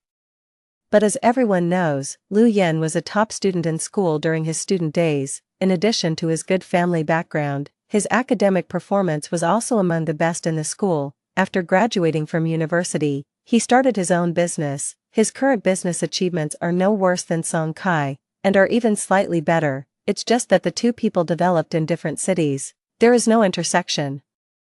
But both of them must have heard about each other's achievements among their classmates. That's why Lin Ranran is so ashamed at this moment. The eyes of the classmates around her when they looked at Lin Ranran also changed. Suddenly I felt that she was a bit contemptuous. Of course, I never thought about showing off my relationship with Lu Yan. When I was with him, what I valued was never his money, identity, or status, but the fact that we shared the same ideals. After living my life again, I now deeply understand how important it is for two people to have the same values. Otherwise, no matter how beautiful the love is, it will eventually be buried in the grave of marriage. After announcing my relationship with Lu Yan, all my classmates actively and proactively toasted us. Lu Yan defended himself and said, my wife can't drink alcohol, she can only drink milk. I understand. We won't be like some people who take advantage of their wealth to bully others. A classmate said ambiguously. For a time, the public opinion among classmates changed completely. Lin Ranran's face looked extremely ugly. She looked at Song Kai with a face full of grievance, hoping that Song Kai could speak for her, but Song Kai's eyes were not on her at all. Instead, he looked straight at me. I didn't want to respond to him, but I felt a little uncomfortable with Song Kai's gaze, so I turned to look over. 8. Song Kai's eyes were a little red, like very angry. I don't know what he is angry about. Isn't it the best arrangement for everyone to be well now? Lu Yan seemed to have noticed Song Kai's look. He chuckled and said, Mr. Song, are you dissatisfied with my marriage to Enqing? Song Kai withdrew his gaze, crushed the cigar fiercely, drank his wine by himself, and said nothing. Lu Yan didn't waste time on him. He hugged me and gathered with his classmates. Everybody is congratulating us. It is said that after all these years, Lu Yan finally saw the moon through the clouds. They say Lu Yan and I are a match made in heaven. The class reunion was very lively and was not affected by the unpleasant incident just now. In fact, the atmosphere was even better because of Lu Yan's arrival. Everyone also focused their attention on Lu Yan and me, and Song Kai and Lin Ranran, who were originally popular, were ignored. The two of them also became unexpectedly low-key. Even before the class reunion was over, Song Kai slammed the door and left. Lin Ranran hurriedly followed Song Kai and left. What's that sudden look on his face? A classmate looked at Song Kai speechlessly as he left. Another classmate echoed, he thinks he can look down on others just because he has been in a big city for a few years. We are just giving him some face and support because we are classmates. Does he really think he is so great? I really don't envy Song Kai. He is doing well in the big city. But there is no need for him to act so superior in front of his classmates, as if we are inferior to him. That's right, everyone has their own way of life to choose, and no one is nobler than anyone else. The classmates were somewhat dissatisfied with Song Kai's attitude today. I'm used to it. Song Kai looks down on people from small cities from the bottom of his heart. I believe that people from small cities have never seen the world and are not on the same level. After the class reunion, Lu Yan and I sat in the car. Lu Yan drank some wine and was a little drunk. He said sourly, it seems Song Kai hasn't forgotten you yet. Impossible, I was sure. He just couldn't bear to see me living a good life. In his opinion, if I stayed in a small city, I would waste my time and regret it for the rest of my life. But I didn't expect that I would actually settle down here. He finally realized that I was not angry with him after so many years of separation. Lu Yan didn't say anything more. He just held me tightly in his arms and whispered in my ear, I should thank him for abandoning you back then. It's hard to say who abandoned whom. I always felt that this was a choice made by both of us, so I never hated Song Kai at all. If he hadn't suddenly appeared in front of me, I would have probably really forgotten him. 9. However, the next day, I received a call from Song Kai, who said, Enqing, let's meet. I refused directly. What else is there for us to meet? I'll be waiting for you at Iceland Coffee. After saying that, Song Kai hung up the phone. He seemed certain that I would go. Just like in my previous life, he can accurately grasp my personality. No matter who is right or wrong in our dispute, the final result will definitely be what Song Kai wants. Otherwise, in my previous life, Song Kai wouldn't have asked me to live with him in another place for 10 years. This time, I did as he wished and went. There will also be a little curiosity. What on earth does he want to do? By the way, let me make it clear, we will never have any contact with each other again from now on. I walked into the cafe. The moment Song Kai saw me, I saw a smile of success in his eyes. In his mind, I am so easy to control. I sat down in front of him and asked straight to the point, what's the matter, cappuccino or mocha? Song Kai asked me, boiled water. I said bluntly, I'm pregnant, so I can't drink coffee. I saw Song Kai's expression change slightly. But in the end, nothing was said. He asked the waiter to give me a glass of boiled water. He said, Enqing, I didn't expect you to be with Lu Yan. When you were in school, didn't you say you didn't like him? People change. I said coldly, didn't you reject Lin Ranran's confession back then? Aren't you still with her now? It's because, Song Kai didn't say the words that were on the tip of his tongue. I wasn't interested either. So I just said, in marriage, only you know the ups and downs. Whether it's right for you or not, only you know it. What do you mean? Are you saying that our marriage in the previous life was inappropriate? Song Kai was a little angry. Why else? I admitted. Why else would we go our separate ways? I'm just teaching you a lesson, Song Kai said angrily. I'm just making you understand that your obsession in your previous life was wrong. Once you regret it, come to me and we can reconcile. I just looked at Song Kai, didn't laugh either. Not angry either, I just feel helpless. I asked Song Kai in confusion, why do you feel so superior? Because everything I did was right, Song Kai said firmly, my choice was right. Look at the students around me. How many of those who stayed in the local area have achieved great success? Yes, Liu Yan has done well, but it's because of his family background. Without the help of his family, Liu Yan would still be useless. Only I, relying on my own hands, have made a name for myself in this international metropolis. Song Kai became more and more excited as he spoke. I drank boiled water and didn't interrupt him. It was not until he saw that I had remained silent that he angrily asked, why don't you speak? Everything you said is right. What can I say help you? And Qing, there's no need to be so sarcastic. Is it so difficult to admit that others are excellent? 10. Yes, you are indeed excellent, I affirmed. It is not easy to survive on your own in a strange city, let alone Song Kai is doing so well. I saw an uncontrollable smile of satisfaction on Song Kai's face. I continued, I have never thought that your ambition is wrong. I have never denied your achievements. Looking at the development of the world, it really needs positive people like you to create greater value for society. But Song Kai, your choice is right. Does that mean others' choices are necessarily wrong? What qualifications do you have to judge or even ridicule other people's lives? You have broadened your horizons in the big city, given yourself a better life, and made greater contributions to society.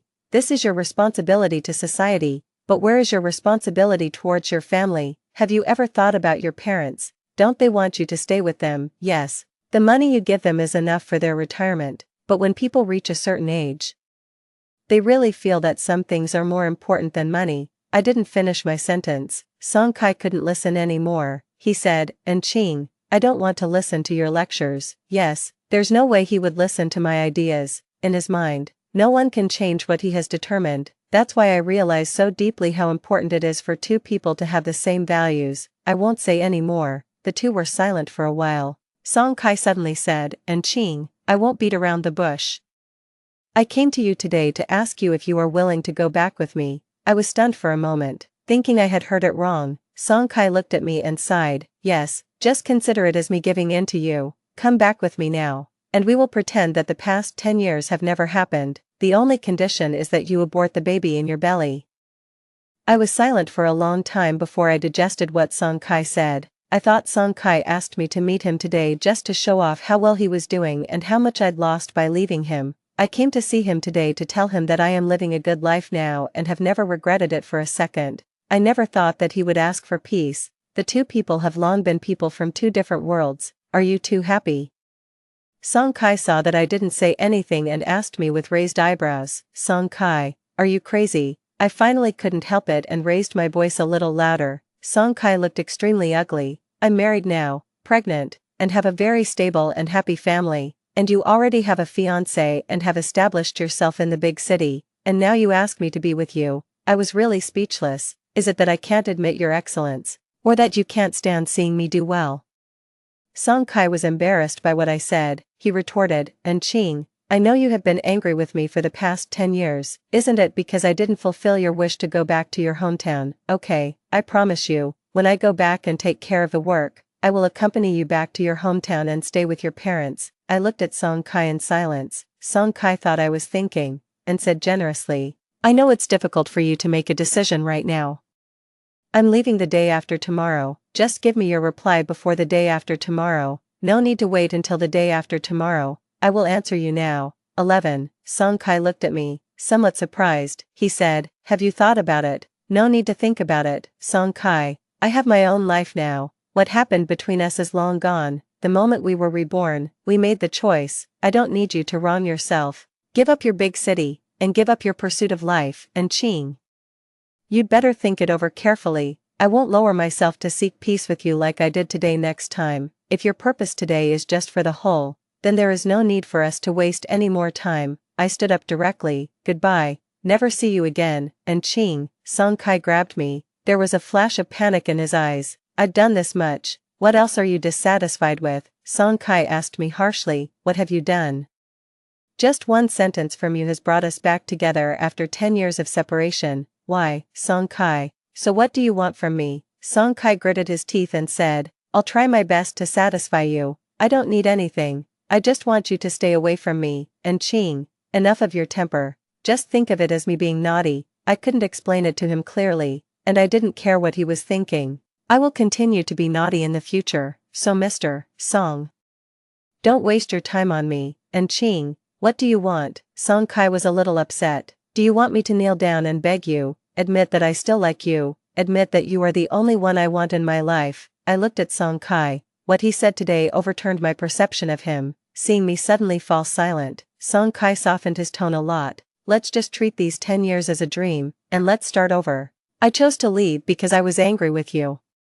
Not because I didn't love you anymore. How can you be angry? I laughed sarcastically. You just walked the path you wanted to walk, and finally found that you were not so happy, so you wanted to go back and start over. Song Kai was very excited, as if he was angry out of shame. He said, when did I regret it? Do I need to regret my current achievements? I said a word and Lin Ranran wanted to give birth to a child for me immediately. What you think is really not important to me at all. I said calmly, from the moment you followed Lin Ranran to go to study abroad, there is no relationship between us anymore. And Ching, stop pretending. You just can't accept that I left you. You just can't let go of your pride and reconcile with me. But I'm giving you a way out now. I really can't accept that you left with Lin Ranran without hesitation. I admit that I felt lost after my rebirth. I didn't expect Song Kai to make up his mind so quickly and do it so decisively. I thought that after so many years of our relationship, he would be somewhat hesitant, but not at all. During that time I felt like a joke. It was from that moment that I let go of all my obsession with you. I looked at Song Kai. If you hadn't suddenly appeared in front of me now, I wouldn't even remember you. And Ching, I don't care whether you believe it or not. This is what I really think. I hope you will never appear in front of me again and disturb my happy, fulfilling and desirable life. I shook off Song Kai's hand fiercely and walked away without looking back. 12. I thought that since I had talked so much and had such an unpleasant experience with Song Kai, our relationship was completely over. There will never be any intersection again. Even if we meet by chance, we will just be strangers. But I didn't expect that half a month later, I received another message from Song Kai. And Ching, I'm back and I'm never leaving again. I was totally stunned. I clearly recognize all the words above, but now I suddenly can't understand their meaning. Can we meet once? I turned off my phone immediately, just treat it as an illusion. But when I got off work, I saw Song Kai standing at the company gate waiting for me. After I became pregnant, Lu Yan actually suggested that I stop working, but I felt that it would be more boring to be alone at home, and it would also make me more prone to prenatal depression, so I insisted on going to work. And Ching, Song Kai walked up to me holding a large bouquet of flowers. I'm really a little disgusted. Wasn't what I said clear enough? I asked him, didn't you want me to let you come back to me just because of one word from me? Now I have taken care of all my business outside the city, and I will come back here to develop with peace of mind in the future. I will never leave again, Song Kai promised. Do you really think that things have turned out like this between us just because I want to go back home and you want to stay away? Otherwise, how could we drift apart when we love each other so much? We drifted apart because we both made our own choices, because we both gave up on each other. I haven't given up on you. Song Kai was very excited. I know you are living a good life now. Lu Yan treats you very well. He is willing to stay with you in the city you like. He can give you excellent living conditions, but I can give you all these now. You know I'm doing fine. Why are you still bothering me? Because the one you really like in your heart is me, Song Kai said firmly. You only chose to be with Lu Yan because of my departure. Now that I'm back, you shouldn't go against your heart. I didn't laugh at Song Kai's self-righteousness. After all, I really loved him back then, which gave him the confidence to say those words. Song Kai, do you know that love will lead to disappointment and disappear? I looked at Song Kai. Song Kai's eyes were red. He probably didn't expect that I would really be so indifferent to him. He was so indifferent that he really couldn't feel any emotion from me. In my last life, I accompanied you to another place for development. You promised me that you would come home, but in the end you said you would never come back. I have never questioned your pursuit of your career. And you have indeed succeeded. I am angry because you should not have lied to me. From the moment you asked me to accompany you to another place, you never thought about coming back, right? Song Kai made excuses for himself. I was afraid that you wouldn't go with me. I really love you and I'm afraid of losing you. after your rebirth, you followed Lin Ranran to another place without a second thought. Didn't you ever think about losing me? Song Kai was speechless, he said painfully. I thought you loved me enough and would always wait for me. I didn't expect you would really be with another man. Because I'm with other men, you can't accept it, so you come back to me, right? 13, and Ching, I really like you. Lin Ranran and I are just together for a short period of time. The person I love from the beginning to the end is you, Song Kai said affectionately. The more I listened, the more disgusted I felt. You don't like Lin Ranran. But you wasted 10 years of someone else's youth. You said you like me, but you insisted that I submit to you. Now you find that everything is out of your control. You start to panic and regret. Don't you think your behavior is dirty? I'm sorry, Song Kai suddenly apologized. He didn't seem to know how to defend himself. I'm sorry, and Ching, can you forgive me this time? I will never let you down again. Song Kai took out the ring from his arms. It was the wedding ring he said he would give to Lin Ranran, he said, and Ching, do you still remember this ring? We didn't buy it when we got married because we didn't have enough money, but I promised you that I would give it to you. I came back this time because I wanted to get back together with you. I bought this ring especially for you. Do you know why Lin Ranran targeted you at the class reunion? Because she knew that I wanted to get back together with you. I laughed when I heard it.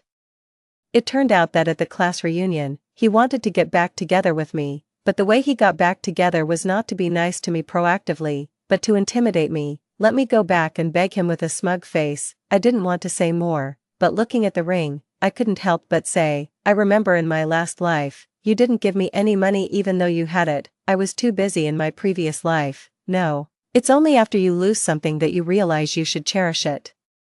Even if it's my fault, it's all my fault. And Ching, can you give me another chance? Marry me and we'll start over. This time, I'll give you everything you want. Speaking of, Song Kai knelt down and proposed to me at the company gate. Maybe I loved him too much in my previous life, which is why he was so confident that as long as he came back, we would be back to normal. I shook my head and rejected it coldly. There is no chance. And Ching, I really gave up the development of the big city for you. That's your choice, it has nothing to do with me. I interrupted him, and I've said it before, the city is not the main reason for our separation. It's your actions time and time again that make me feel disappointed. I'll change it. You won't change. Everything you do has a purpose. I didn't need to show him mercy. You know I loved you very much, so you can use my feelings to deceive me unscrupulously. You know that even if I find out in the end, I will forgive you. You bought the ring not because I liked it, but because you wanted to keep me in this way, because you found that I really don't care about you anymore. You chose to stay now, not for me, but because your parents are old, and your mother suddenly fell ill. They need you to come back and stay with them to take care of them, but Lin Ranran will not stay here with you, so you thought of me. I said it calmly, even laughed, because I realized that I really didn't care at all. Even though he knew that Song Kai's motives were all impure, he would not have any emotional fluctuations. I watched Lu Yen walk towards me from a distance. I know he is waiting for me. He respects all my decisions. He also has enough confidence. Because of how good he is to me, Song Kai can never compare to him. 14. Wife, can we go now? Lu Yen asked me while hugging my body. I nodded. He didn't even look at Song Kai anymore. We turned and left. I made up my mind to stay, really because of you. Not Lin Ranran, nor my parents, Song Kai said loudly behind us. I stopped and said, even without these so-called purposes, I can't be with you again. Song Kai, I don't love you anymore. I just don't love you anymore, really. I can't remember any of the good times I had with Song Kai. The happiness I see now is within my sight. They were all given by Lu Yen. After that, I never gave Song Kai any chance to get close to me. I blocked his mobile number and never answered any calls from unknown numbers. I submitted my resignation. Originally, Lu Yen felt sorry for me working outside and said that he could support me. He was really worried that I would be bored at home so I could go to his company. I refused before because I didn't want to become too dependent on him. Now, I deeply feel that we are a family. A few months later, I gave birth to a daughter. Half a year later, Lu Yen and I had a grand wedding. Many old classmates were invited, of course not Song Kai. When Lu Yen and I went to toast at our classmates' table, we heard a classmate say, Song Kai hasn't been out of town for more than a year. I heard that he and Lin Ranran broke up. Song Kai's mother passed away a few days ago. Another classmate said, fortunately, Song Kai stayed at home with her for more than a year, otherwise how could I feel at ease? I went to the funeral a few days ago. Song Kai looked very different. He was not as radiant as he was at our class reunion last year. He looked lifeless. It is said that when his mother died, her biggest regret was that she did not have a grandson. Could it be that Song Kai has been obsessed with Lin Ranran? No, a female classmate whispered. Lin Ranran was willing to stay in her hometown for Song Kai, and took the initiative to ask Song Kai for peace, but was rejected by Song Kai. Lin Ranran said that Song Kai could not forget. She glanced at me and didn't finish her words. I know it's not appropriate to say such things in this situation. I pretended not to hear anything and calmly drank my wedding wine and greeted the guests. After the wedding, Lu Yan and I returned home tired. I was too tired to move. Lu Yan is sorting out the gifts we received. Then he suddenly called me, and Qing, there is a private red envelope for you. Lu Yan gave it to me. I saw the name Song Kai on the red envelope. I didn't see him today. I looked at Lu Yan. Lu Yan smiled and said, I didn't see it either. I opened the red envelope and saw a ring inside. There was also a letter and a gift worth about 888 yuan. I opened the letter. 15, and Qing, happy wedding. I know you didn't want to see me, but I couldn't help but come to your wedding. I shouldn't have let you find out. I just want to come and see you, to see if you are really happy. Then I'll probably give up. I'll probably really face reality. You really don't love me anymore, not in love at all. I still arrogantly thought that as long as I looked back, you would be waiting for me there. You are absolutely right. When I was reborn, I left not just to be angry with you. I always thought that without you, I could be happy with anyone else, and I could still live a good life. In the past few years, I have indeed enjoyed unprecedented freedom. I don't have to consider your mood. I don't have to be forced to eat breakfast by you. I won't be scolded by you for coming back drunk from social events. And I don't have to be nagging by you to go back to my hometown every day. But suddenly one day, I began to miss you. I miss the meals you cooked. I miss you sitting in the living room waiting for me no matter how late I get home from social events. I miss you holding me tightly in your arms. I've thought about you for a long time, but I never came to see you. I stubbornly believe that you should be the one to give in between us, because your choice is wrong, until I finally couldn't bear it anymore. I want to be with you so much that I even often call Lin Ranran by your name. So, I came back and attended the class reunion. When I saw you dressed simply, I naively thought I won. You are having such a hard time. If I ask you to come back to me now, you will definitely not refuse. But reality slapped me hard in the face. The way you look at me, there's no love in it. I thought I could use money to suppress you, but I didn't expect that you married Lu Yan and you were pregnant.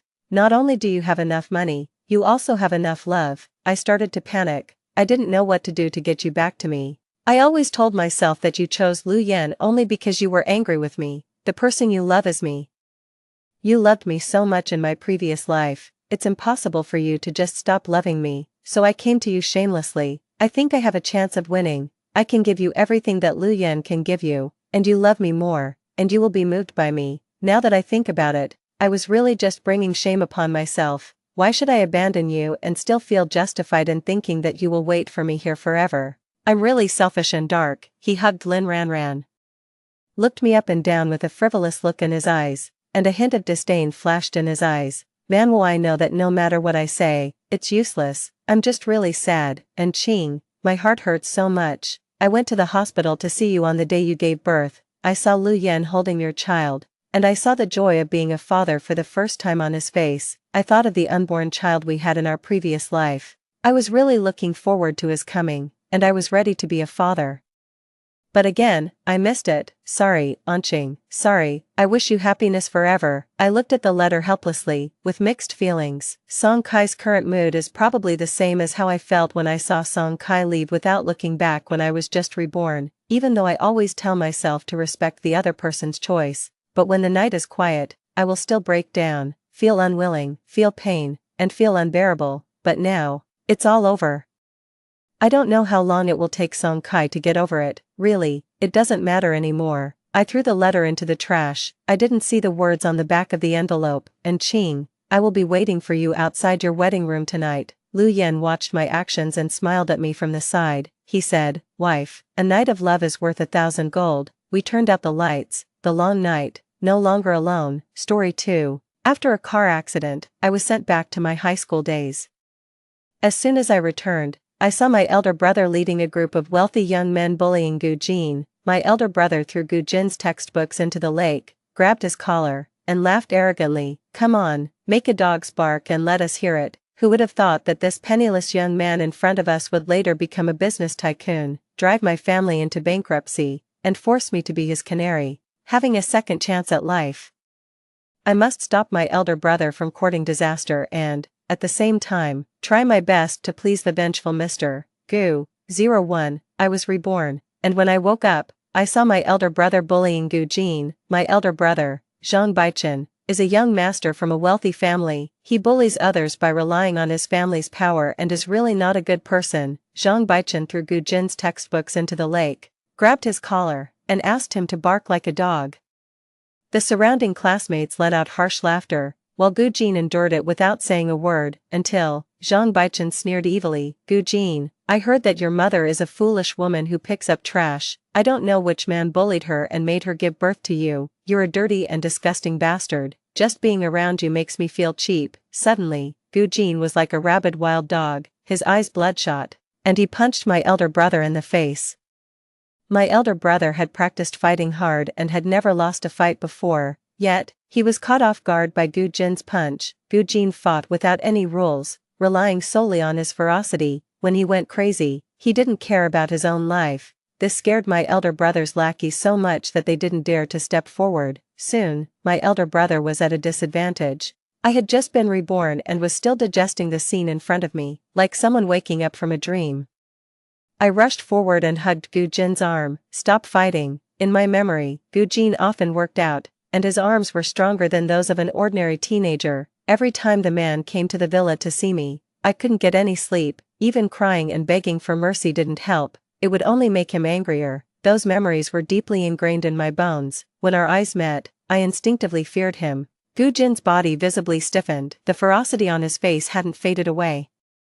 But he finally stopped, his gaze shifted to my arm, and his black eyes trembled slightly. There were several scars across my white arm, which were whipped by my father with a belt. Why was I beaten? I remembered. It was because Gu Jin got the first place in the exam, and I dropped to the second place. My father punished me for that. My father, Zhang Jianming, advocated elite education and had very strict requirements for my elder brother and me. He didn't allow me to lose to a poor boy. My elder brother thus hated Gu Jin and took the lead in bullying him. In my previous life, although I had dissuaded my elder brother from doing this, I was also somewhat resentful and unwilling. In the end, I didn't intervene in this matter. So when Gu Jin took his revenge later, I was also punished and became a little thing for him to relieve his desires. I pulled down my sleeve to cover the scars. Gu Jin silently jumped into the water to fish out the textbooks. On the other side, a group of people were fawning over Zhang Baichen. Zhang Baichen covered his nose that was bleeding nonstop, burning with anger. He wanted to fight again. I stopped him, feeling both distressed and angry. "Brother, stop here." "I can't stop. I will definitely find a chance to teach him a good lesson next time." Zhang Baichen spat out a mouthful of blood foam and walked towards the infirmary surrounded by his followers. I was about to follow him to the infirmary. When I looked back, I saw Gu Jin climbing onto the shore. There were injuries on his face, and the textbooks in his hand were already soaked and damaged. He clenched his fists. The blue veins on his arms were clearly visible, and water was dripping from his body. Well, he was a proper beautiful young man with battle injuries. Why should I accompany this annoying brother? The most important thing now is to quench the little spark of hatred in Gu Jin's heart. 02. I sneaked behind Gu Jin to confirm his home address, and then I ran to the pharmacy to buy medicine for treating wounds and band-aids. I knocked on his door tremblingly. It was an aunt who opened the door. When the aunt saw me, she smiled and pulled me into the house. "Come and have some dumplings." Gu Jin's home was an old, shabby, and small house. The furnishings were simple, but it was very tidy. Gu Jin heard the commotion and came out of the bathroom. He was only wearing a pair of jeans and no shirt. The young man had a tall and slender figure. Due to working all year round, there was a layer of beautiful muscles on his body. He was thin but not weak. "What are you doing here?" "This is for you." I pointed at his face. "You need to deal with the wound." "No need, you're not welcome here." Gu Jin grabbed the back of my collar and lifted me out. The aunt grabbed my arm and said stubbornly, "Have some dumplings." My arm hurt from being grabbed by the aunt. Gu Jin immediately let go of me, looking a bit irritated. "My mother, if you don't mind, stay for dinner." otherwise, she'll make a fuss for a long time. I happily agreed, and the aunt went to the kitchen to serve the dumplings. Gujin put on his clothes, and the three of us sat together for the meal. Many of the dumplings in the bowl were broken during cooking, the chives, eggs, and flour were mixed together, they didn't look good and were a bit salty. I had lived a life of luxury since I was a child, even when my family went bankrupt later and I was forced to be with Gujin, he had never treated me badly in terms of material things. Such unpalatable dumplings were really hard for me to swallow, however. Gujin ate them with great relish. The aunt stroked his head. Her innocent face was full of kindness. Happy birthday, Xiaojin, grow up well and be obedient. The coldness in Gujin's eyes dissipated, looking at his mother. His eyes were very gentle. I looked at him and couldn't help but smile. If you can't get used to it, give it to me, you don't have to force yourself. My mother's mind is a bit confused, and she doesn't cook very well. I can eat it. I ate a small half bowl. I really couldn't eat any more, so I quietly pushed the bowl over. He accepted it all and finished it in 2 or 3 bites. Gujin seemed quite easy to get along with at this moment. Taking the opportunity, I said, my elder brother was too excessive today. I apologize to you on his behalf. Gujin's face immediately turned cold. He is him, and you are you. It has nothing to do with you. So, Gujin is a person who clearly distinguishes between grudges and kindness. He won't take his anger out on me because of my elder brother. Then, later. What exactly did my elder brother do that was so excessive that it made Gujin hate the Zhang family so much? It made Gujin lie low for many years. It wasn't enough to drive my family bankrupt. He also made my father and elder brother get involved in lawsuits, burdened with heavy debts, and with nowhere to make a living. And I was also forcefully possessed by him. Every time I interacted with him, I could feel his overwhelming hatred for the Zhang family. 03. The next day, I got up very early and put the new textbooks in Gujin's desk compartment. When I turned around, I bumped into a hard chest. Due to the height difference, I only reached his chest. I was startled and leaned backward. The young man put his arm around my waist. You got the first place in the exam and still come so early. You're really competitive. I pushed him away in a panic. I'll go and do some practice questions right away. I definitely won't lose to you next time. Gujin grabbed the back of my collar and glanced at the textbooks. Thank you. Okay, you're welcome. I left quickly with an awkward gait, touching my hot cheeks. Why was I blushing? He's just a young lad who hasn't grown up yet. I lay on the desk. It wasn't because of shyness that I blushed. I had a fever. Zhang Baichen is going to mess with Gujin again. He tricked Gujin's foolish mother into coming to the school to collect the garbage. What does Gujin's foolish mother look like? Let's go and take a look. I ran out. There were a lot of people gathered beside the school store. Zhang Baichen threw a soda bottle at the aunt's feet. Trash picker. Pick it up. The aunt hunched over with a look of fear on her face. She was very scared and made a whimpering sound. When I arrived, I smelled the stench of urine. Ha ha ha. Brother Chen, you scared her so much that she peed her pants. What bad luck. Zhang Baichen threw another soda bottle at the aunt's feet. And the glass shattered everywhere. Brother, stop. I rushed to the aunt's side. She was still leaking urine. A group of people surrounded us, watching the scene. I took off my coat, tied it around her waist, and took her hand. Auntie, don't be afraid, I'll take you. Bang, Gujin rushed out and kicked Zhang Baichen in the lower back. Zhang Baichen fell onto the broken glass. Gujin's kick was so powerful that Zhang Baichen couldn't stand up for a while. He wasn't a cowardly person. He had endured before just for the sake of studying. On the contrary, Gujin's character was actually a bit crazy. I remembered once when I went to a cocktail party with him, someone made improper remarks about me. He flew into a rage and broke the person's ribs. At this moment, Gujin's eyes were bloodshot, and there was a fierce aura of a desperate man about him. He picked up the broken bottle and walked towards Zhang Baichen. Zhang Baichen was scared. What are you going to do? What are you all standing there for? He's crazy. Hurry up and stop him for me. No one dared to stop a crazy man who didn't care about his own life. Actually, I was also afraid of him, but I had to stop him. I rushed forward and hugged his waist tightly, burying my face in his chest with my eyes closed. Gujin, don't. The muscles on his body were tense, and his breathing was heavy. I started crying. Don't do anything stupid. Take your mother home quickly. I stroked his back, trying to soothe his rampaging soul. Pat, Gujin finally threw away the glass, and blood dripped from his palm. I watched as he supported his mother and walked away until I couldn't see them anymore. In my previous life, this incident didn't happen today, brother. Jean Baichen pushed me away, his eyes sinister. He's finished. My heart skipped a beat, clearly. I had stopped my elder brother from courting disaster twice. Why did I have an ominous premonition that our fate hadn't changed and was still sliding towards the predetermined ending? 04. I knocked on Gu Jin's door. He was wearing rubber gloves and washing my coat. The aunt was asleep in the room. I grabbed his wrist and took off the gloves. His hand was simply wrapped with gauze, and it was still bleeding. Are you a masochist? Your hand is like this, and you're still washing clothes. I felt dizzy for a moment and fell into his arms, losing consciousness. When I woke up, it was already getting dark. The lights weren't on in the hospital room. Gu Jin was sitting by the bedside, and his rough palm touched my forehead. My head was burning, and I was so dizzy that I thought I was before my rebirth. Gu Jin hated the Zhang family and only regarded me as a plaything, humiliating my father and elder brother by keeping me as his captive. However, every time I was sick, Gu Jin would be particularly gentle with me. He would patiently feed me medicine and food, like a male nanny. Patients are always delicate, so I took the initiative to hug his neck and acted coquettishly. I feel so uncomfortable. Hug me. After a long while, his voice was hoarse. Zhang Yihuan, I'm Gu Jin. Then, I woke up completely. I let go of him, feeling so embarrassed that my toes curled up. I actually mistook the young Gu Jin for Mr. Gu. Gu Jin turned on the light.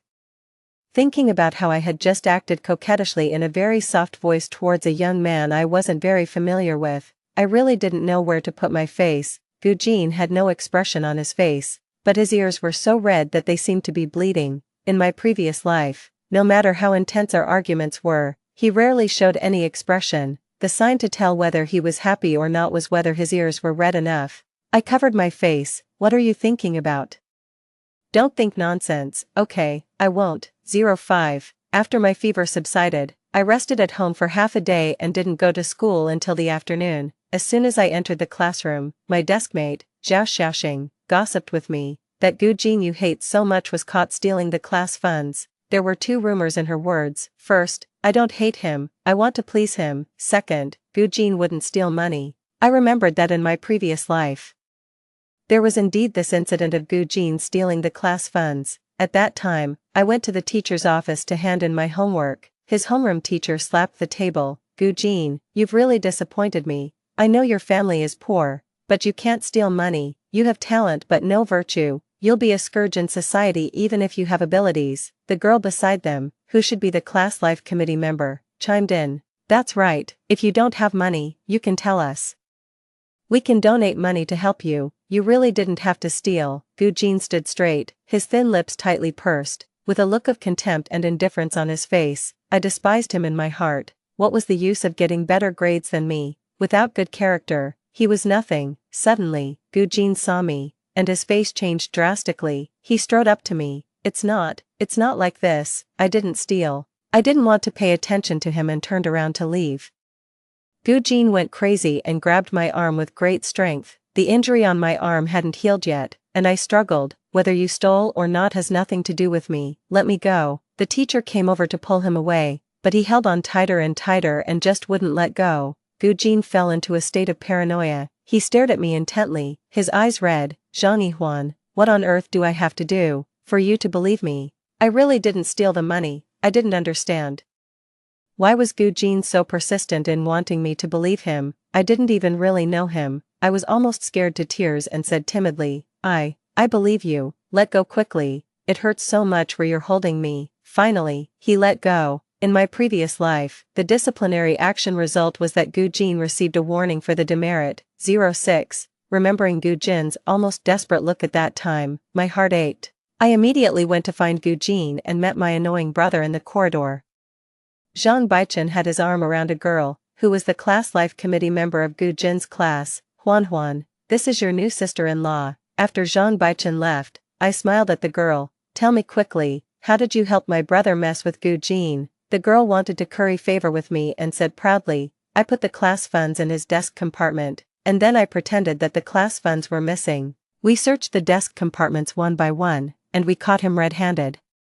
Sure enough, Gu Jin was framed by my elder brother. I took out my phone and waved it in front of the girl. I just recorded it. You have 10 minutes to confess to the teacher. otherwise, I'll play this recording on a loop at the school radio station. Your elder brother told me to do this. Why are you helping an outsider? I imitated Mr. Gu's expression and said coldly, you still have 9 minutes and 40 seconds. The girl looked panicked and ran towards the teacher's office. Actually, I didn't record it just now, I was bluffing her. During the second class break, the news spread. The class life committee member of Gu Jin's class went to the teacher and said that the class funds had been found. The money in Gu Jin's desk compartment was his own, and they had misunderstood him before. Zhang Baichen called me to the rooftop. Zhang Yihuan, are you crazy? If he hadn't taken your first place, would you have been beaten by Dad? I was avenging you. But why are you siding with an outsider? I let out a sigh and said, it's my dad's psychological problem that he hit me. What does it have to do with Gu Jin? You're the mastermind behind framing him for stealing money. By handling it this way, I'm already showing partiality to protect you.